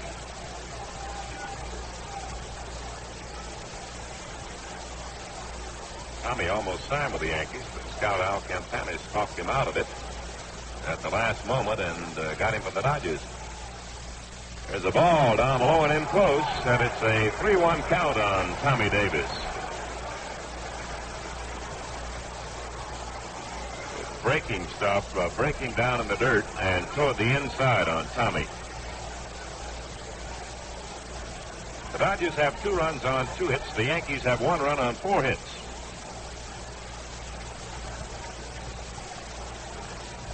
Here's the windup and the pitch. Cut on a bounding ball up the middle. Richardson to the right. Has it. Here's the throw to Pepitone in time. And Tommy Davis is out.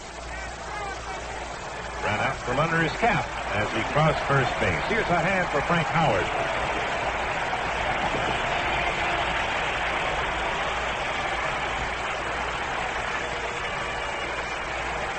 the Dodger hitting hero in this game. A single to right in the second, a long home run to left field in the fifth inning.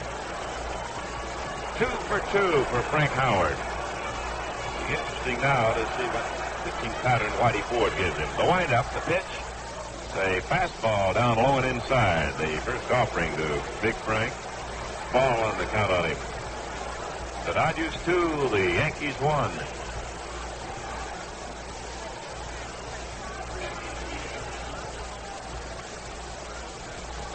Ford backing off the mound.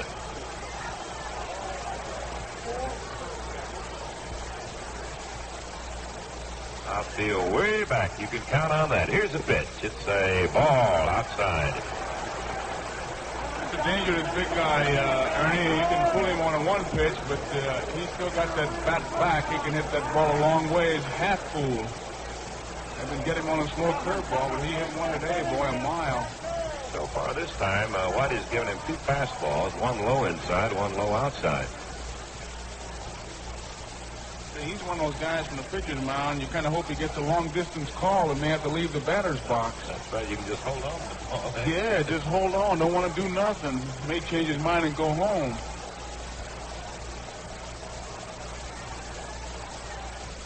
Whitey takes his time. Now the windup by 4. The pitch to Howard. Strike. He got that fastball on the outside corner.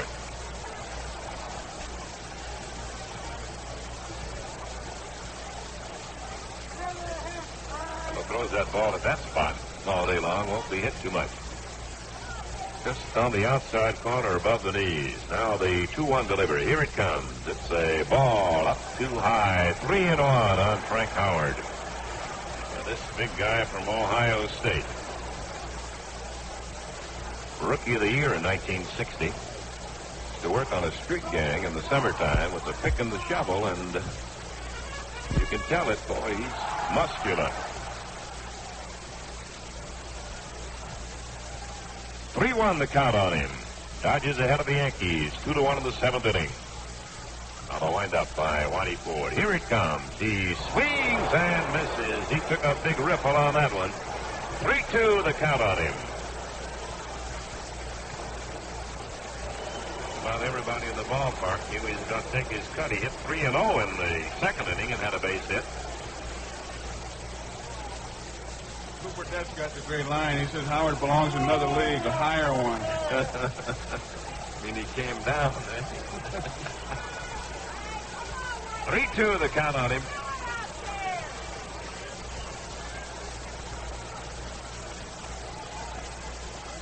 Mantle backing up a little bit more out there. Here's a windup. The pitch to Howard. Ground ball wide at first. Pepitone has it. Ford will take the toss from Pepitone, and Howard is out to retire the side. The Dodgers got one run on no hits. There was one error, and nobody left on the base. And at the end of 7, the Dodgers 2 and the Yankees 1. Well, Tommy Davis has been the leading Dodger hitter throughout the series, and the other day Vin Scully recorded Tommy's views after a game. Tom, you keep in condition all year round. Does that go for your face, too? You bet, Vin. And I do it very easy with a clean, efficient Gillette shave. Men by the millions agree with Tommy. How can you beat the refreshment of an all Gillette shave? And here's your opportunity to try it at a savings of 50 cents.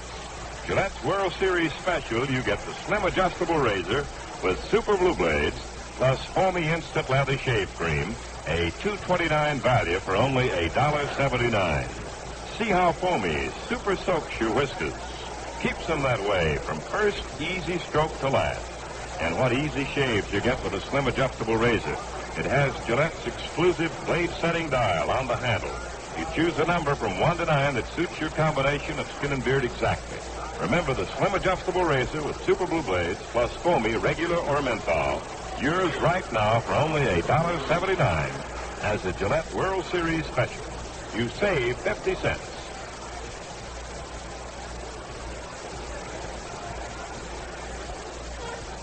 Ron Fairley has gone to right field, replacing Frank Howard for the Los Angeles Dodgers. The Yankees come to bat in the 8th inning, and the Dodgers lead 2-1. This 4th game of the 1963 World Series. Sandy Koufax trying for his second victory of the series. And he pitches a strike, a curveball over on Clete Boyer, leading off for New York in the eighth. Boyer has struck out and bounced into a fourth. Here it comes. A strike, another slow curve up the outside corner.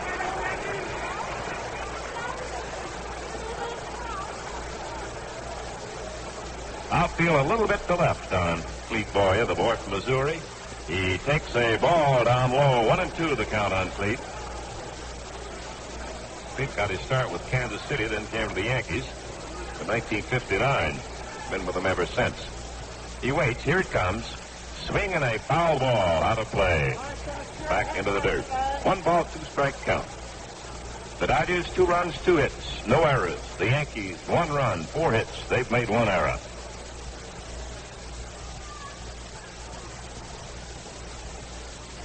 Koufax into action. Delivers. Here's a foul ball upstairs out of play. 1-2 the count on Boyer.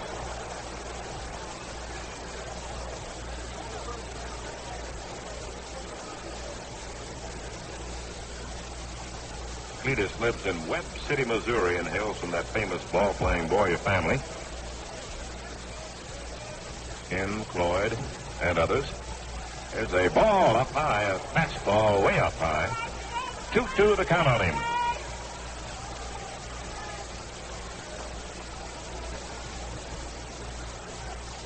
Sandy Koufax is slowing up on his pitching pace a little bit at this point.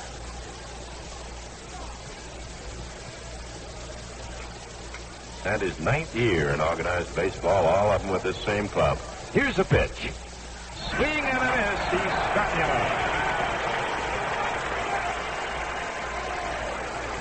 Boyer goes down swinging.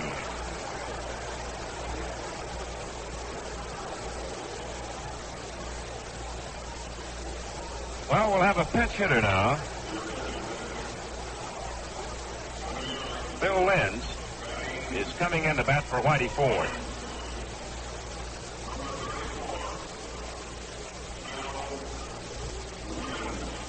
L-I-N-Z, Phil Lenz will be batting for Whitey Ford. Boy from Baltimore.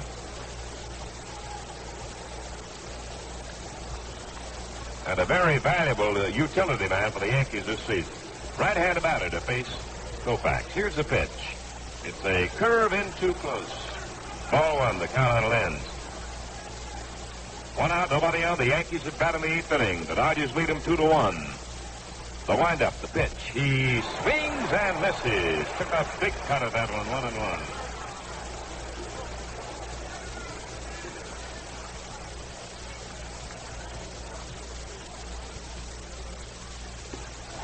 Cut and a miss on a fastball, and it's 1-2 on Lenz now.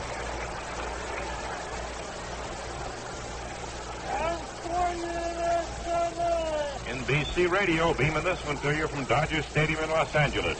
Another exclusive sports presentation of NBC. Here's a high curve, and the count is even 2-2. The game was scoreless until the 5th. Frank Howard broke that scoreless tie with a home run. Mickey Mantle tied it for 7th. Now then an error led to the scoring of the tie-breaking run by the Dodgers in the 7th. There's a line drive to left, a base hit, past the glove of Gilliam. Lenz will make a turn now and goes halfway to second and then comes on back to first base. A pinch single by Phil Lenz of the Yankees, batting for Whitey Ford. That is hit number 5 for New York of Sandy Koufax. And Tony Kubek, who has failed to hit. 0 for 3 for Tony, will face Sandy.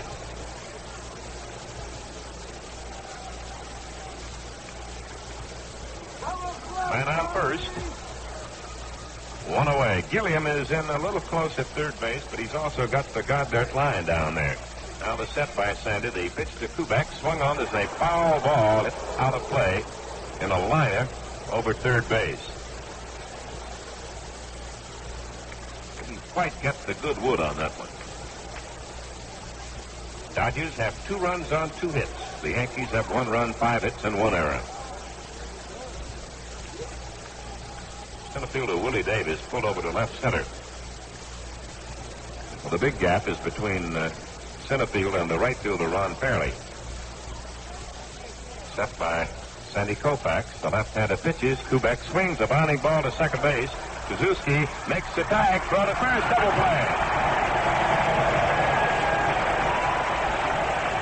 Suzuki made the tag of the oncoming runner, Lenz, then threw to first to double up Koufax, and the side retired. No runs, 1 hit, no errors, and nobody left. And at the end of the first half of the 8th inning, the Dodgers 2 and the Yankees 1.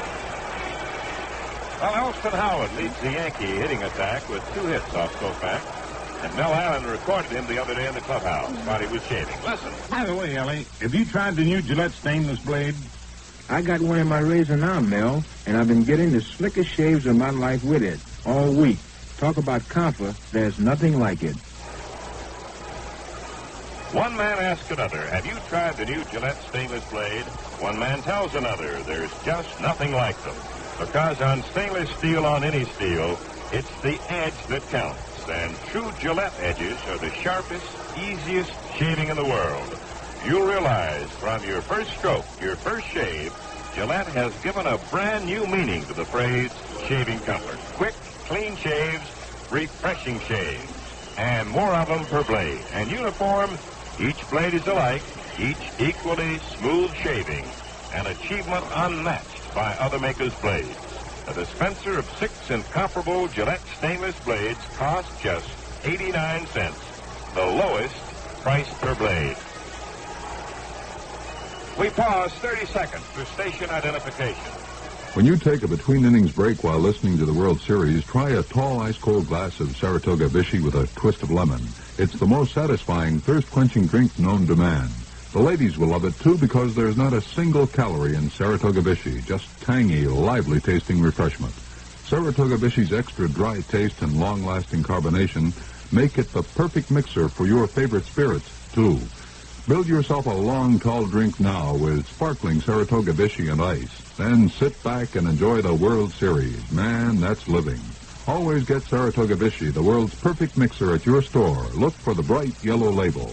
WGY, WGFM, Schenectady. The ball game in favor of the bench hitter, Phil Lenz.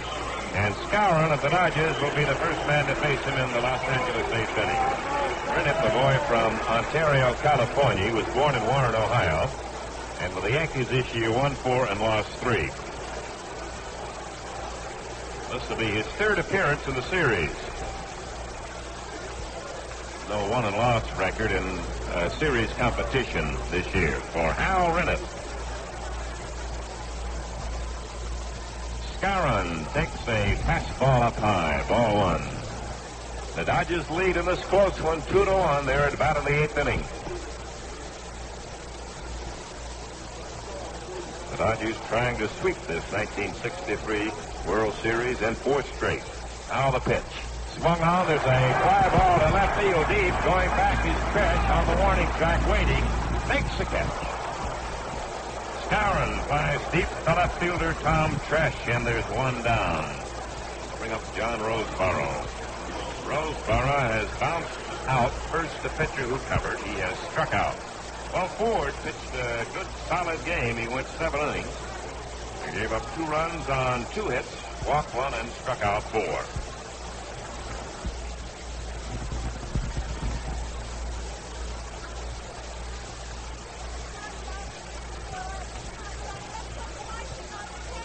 Outfield swung around deep to right on Roseborough. He hits the ground ball wide of the bag at first. Pepitone grabs it, tossed to Rennick, covering in time for the out. So there are 2 Dodgers out in their 8th inning. Nobody on, and Suzuki, the second baseman who made a good play to start that double play in the first half of the 8th inning, gets a hand.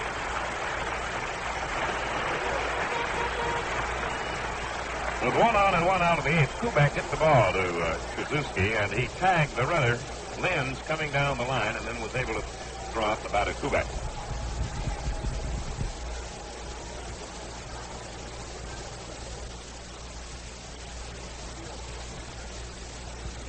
Rennick ready to go. The pitch is on the way. It's up too high. Ball 1 on Suzuki.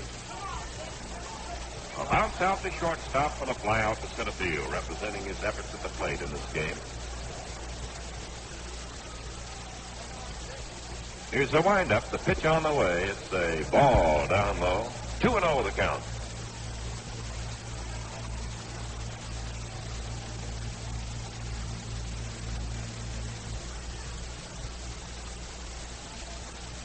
Terrific pitching in this World Series of 1963. The motion. Here's the pitch. He cuts as a line drive to center. Here comes Mantle. He's there. He makes the catch. And the side retired in order. And at the end of 8, the Dodgers 2 and the Yankees 1.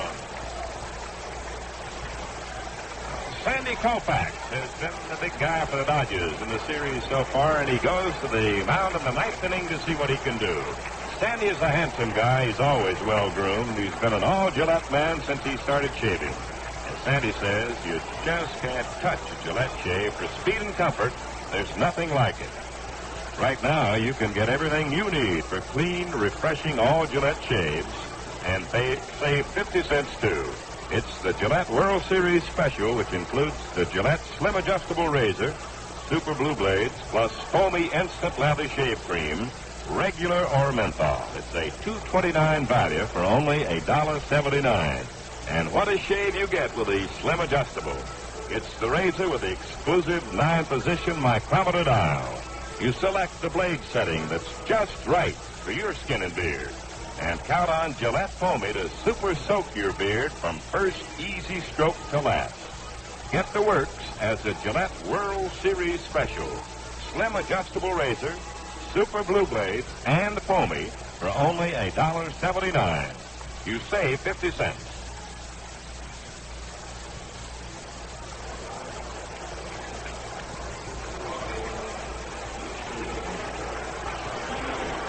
Oh, hang on now. Here's the 9th inning of the 4th game of the 1963 World Series. Brought to you by NBC Radio. And Bobby Richardson leading off for the Yankees in the 9th inning. The Dodgers ahead 2-1. Koufax can get him out. The world's title belongs to Los Angeles. There's a ball down low. Richardson has fouled the catcher Roseborough, had a pop fly double in the 4th inning, and bounced out to Wills it short in the 6th. The pitch. He swings and misses on a fastball.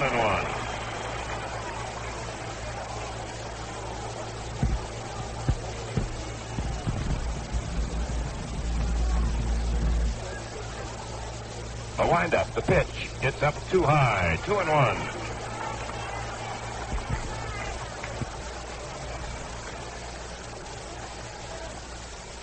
Dodgers lead the Yankees 2-1 in the 9th inning. Here it comes. He swings a fly ball into right center field. It'll drop in for a base hit by Bobby Richardson. He's on with a leadoff single in the Yankee 9th inning. The Yankees giving the battle here. Facing a situation in which they had put many other teams throughout World Series history. And they're on the other side of the fence now. The Yankees trying to battle their way back. Trailing by 3 games and trailing in the 4th game 2-1. Here's Tom Tresh. 0 for 3 for Tom this afternoon against Koufax. Batting right-handed. Man on first, Bobby Richardson. Gilliam in close at third base. He starts to bunt at the ball. I believe it's ruled a ball. Yep. Ball 1. He's in tight. He held off. Ball 1 on Tresh. Skowron charging from first base. Gilliam charging in from third. Dodgers ahead 2-1 in the 9th inning.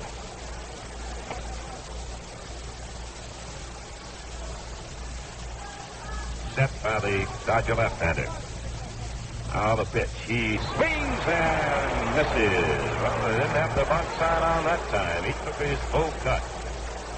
1-1 the count on Tom Tresh.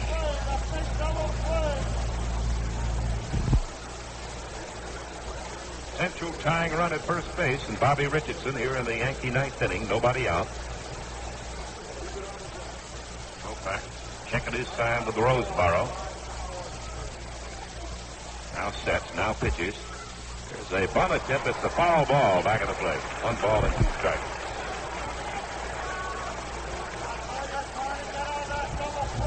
So Richardson moving, has to go on back to first base now. The Dodgers scored on a home run by Frank Howard in the 5th. Mantle tied it with a home run in the 7th inning. Joe Pepitone era allowed Gilliam to reach 3rd in the 7th. He scored on a sacrifice fly by Willie Davis.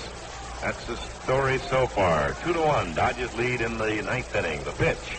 Tresh takes a ball in close. A curveball dipping in. 2-2 the count. Perranoski throwing in the bullpen for the Dodgers. Skowron holding on the bag with Bobby Richardson over there at first base. And Koufax going up a little bit on his pitching pace here in this 9th inning. Now ready, he pitches. Here's a curve across, striking out. It's the 7th strikeout for Koufax, and it ties the World Series record of 22 set by Hal Newhouser of Detroit for 7-game series in 1945. And Sandy had fanned 15 his first time out.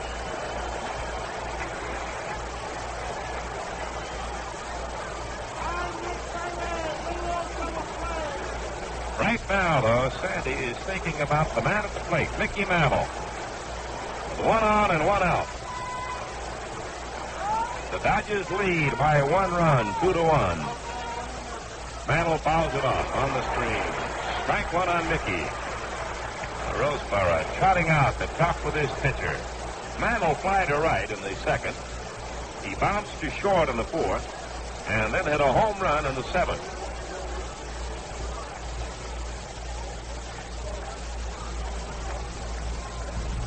The confab goes on between the Dodger pitcher, Koufax, and the catcher, Roseboro.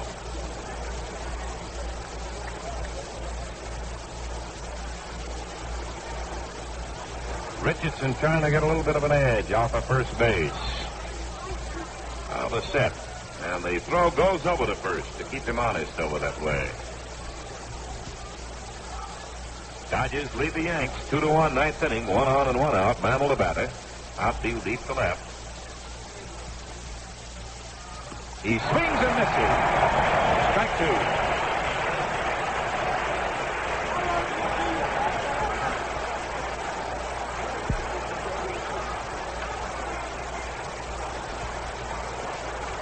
Mickey steps out of the batter's box for a moment. A battle on nerves this is right here in the 9th. Koufax needs 2 outs to get the World's Championship in 4 straight games for the Dodgers. As they curve across,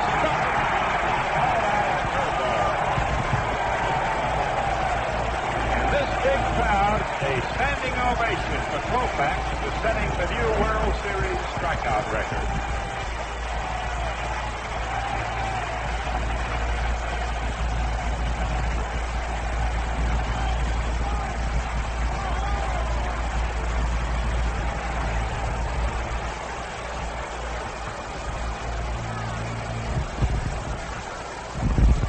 Alston Howard, the batter, with 2 out of the 9th inning. He swings a ground ball to deep shortstop. Maury Wills throws to second. It's all. Wait a minute. They dropped the ball. They had it, called him out, and then the ball was dropped. The ball was dropped by Trzaskowski at second base. Gorman had called out the runner at second on what would have been a force out to end the ball game, but Trzaskowski dropped the ball, and then Gorman changed his sign to safe.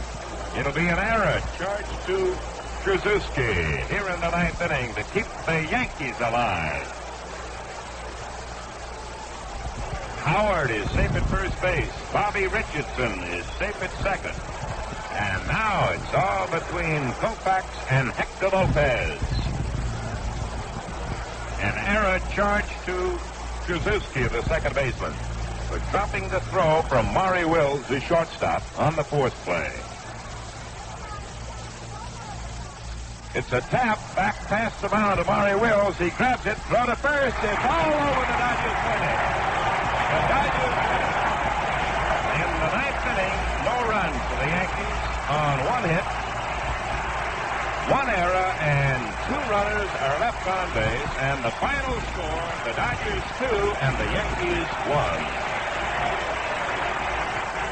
And hats off to a great job of calling the pitches in the World Series by Dodger catcher John Roseborough. We tape recorded a chat that Ben Scully had with John. Here it is.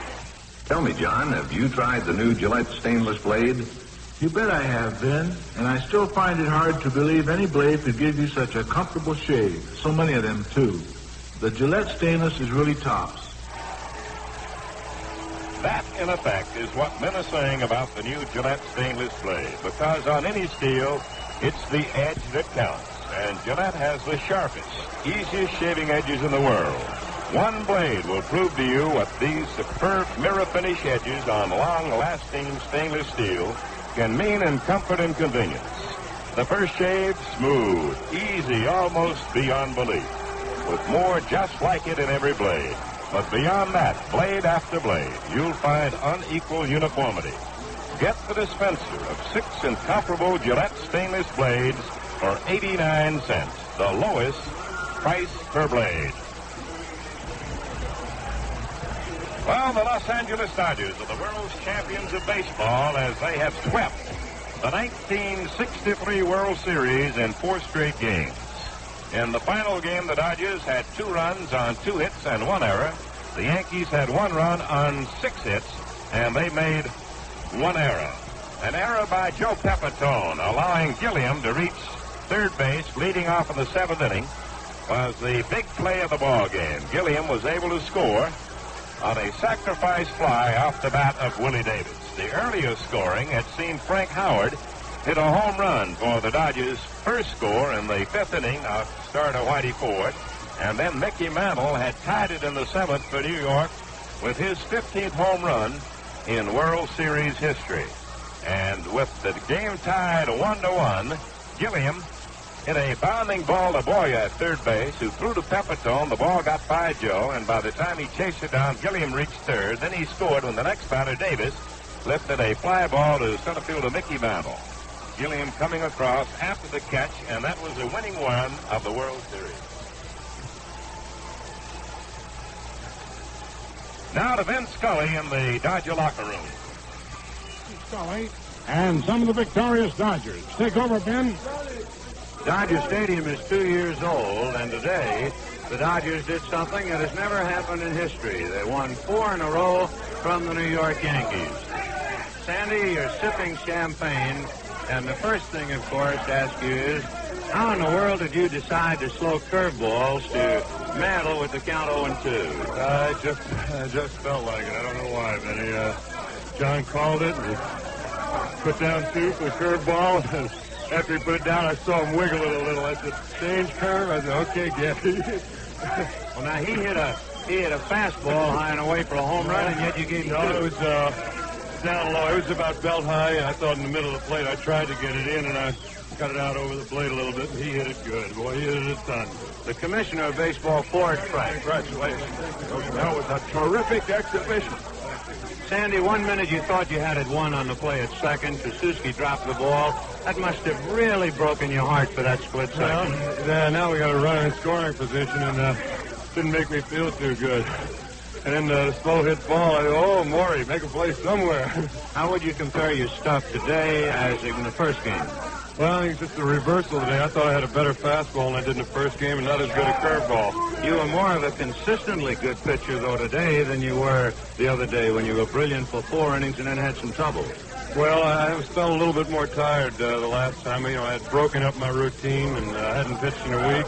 So this time I got back into a regular routine, and I felt like I held my stuff better. I understand you had a corn removed from your left foot before the game or a couple of days ago. Did it bother you? No, it wasn't a corn. I had what they call an ulcer between the toes, and in the 7th inning in the first game, it tore out, and it was bleeding, so before the game, they gave me a shot of Novocaine. I didn't feel a thing.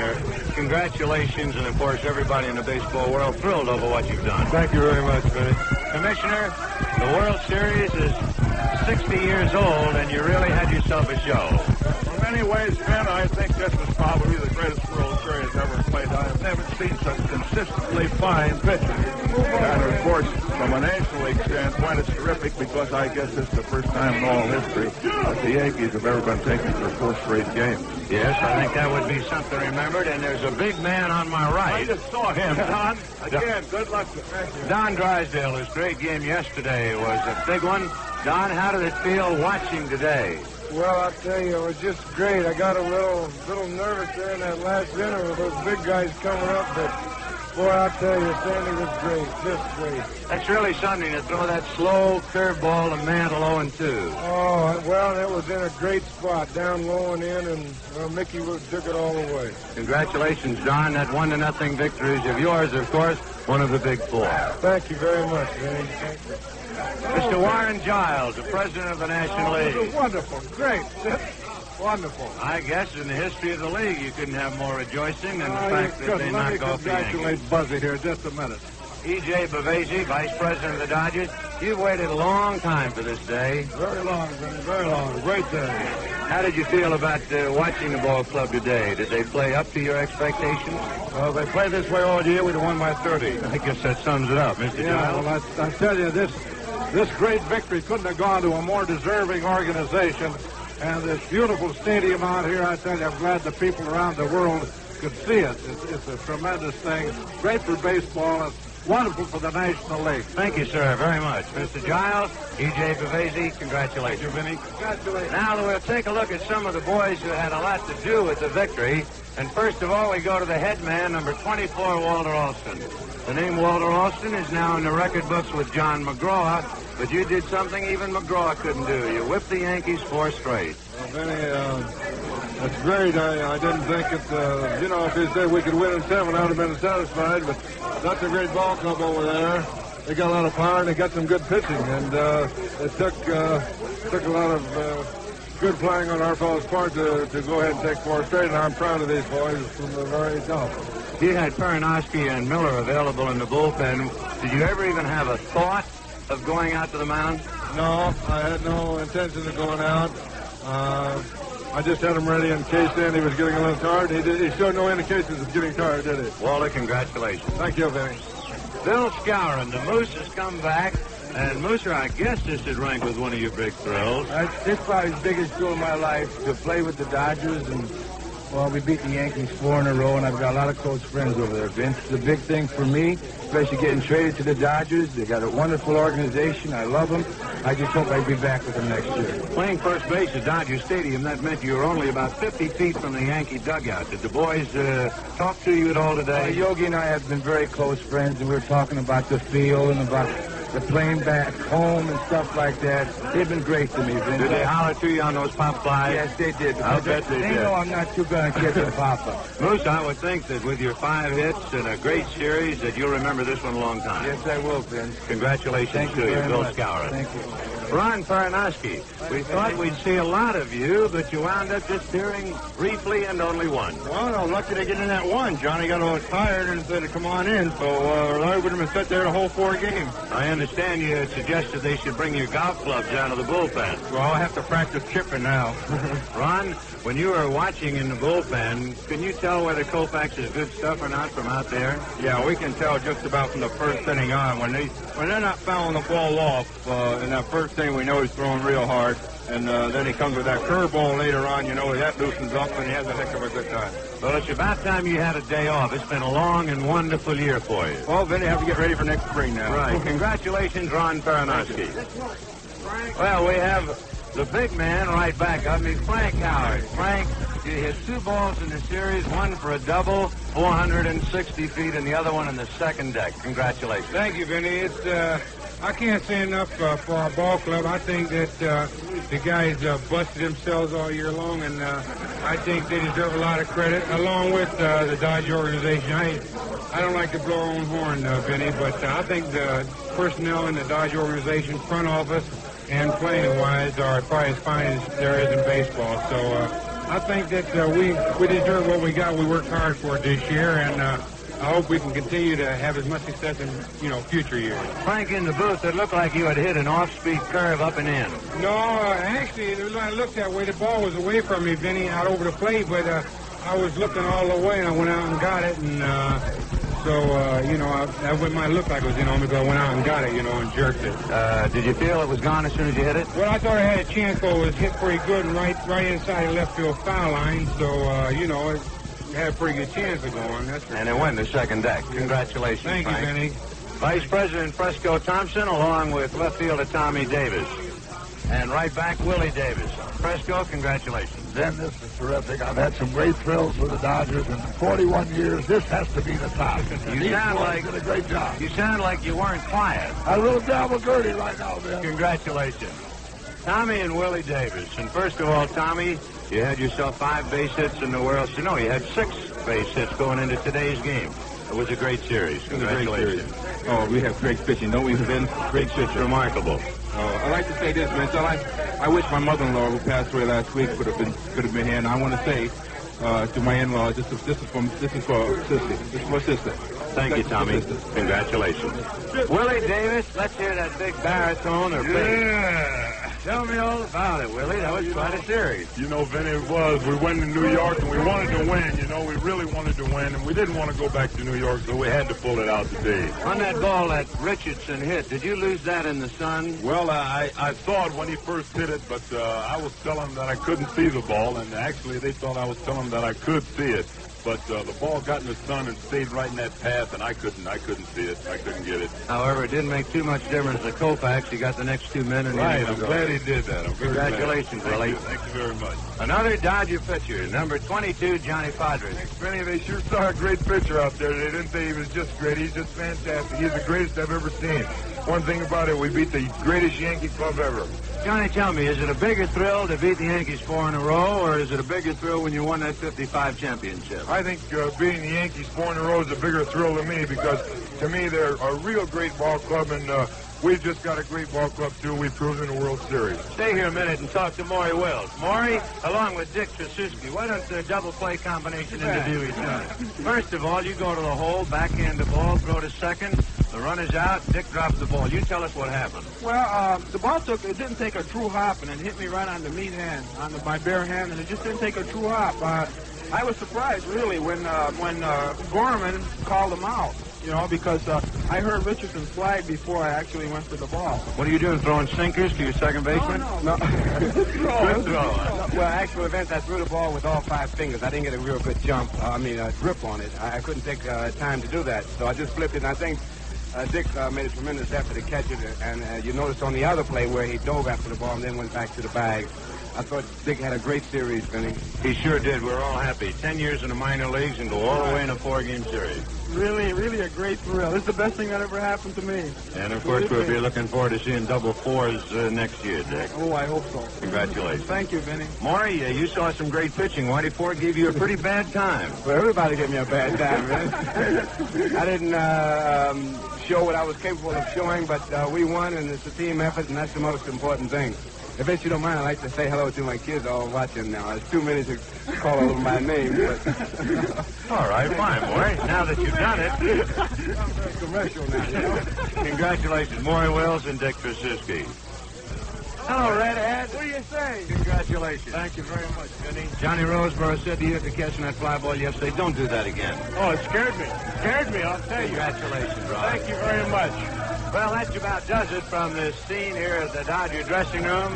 The pouring champagne off to my left all over Dick Tracewski. And friends, I hope you've enjoyed hearing from these very happy Los Angeles Dodgers. Well, thank you, Vin Scully. The Dodgers are the world's champions of baseball for 1963. The World Series is now history.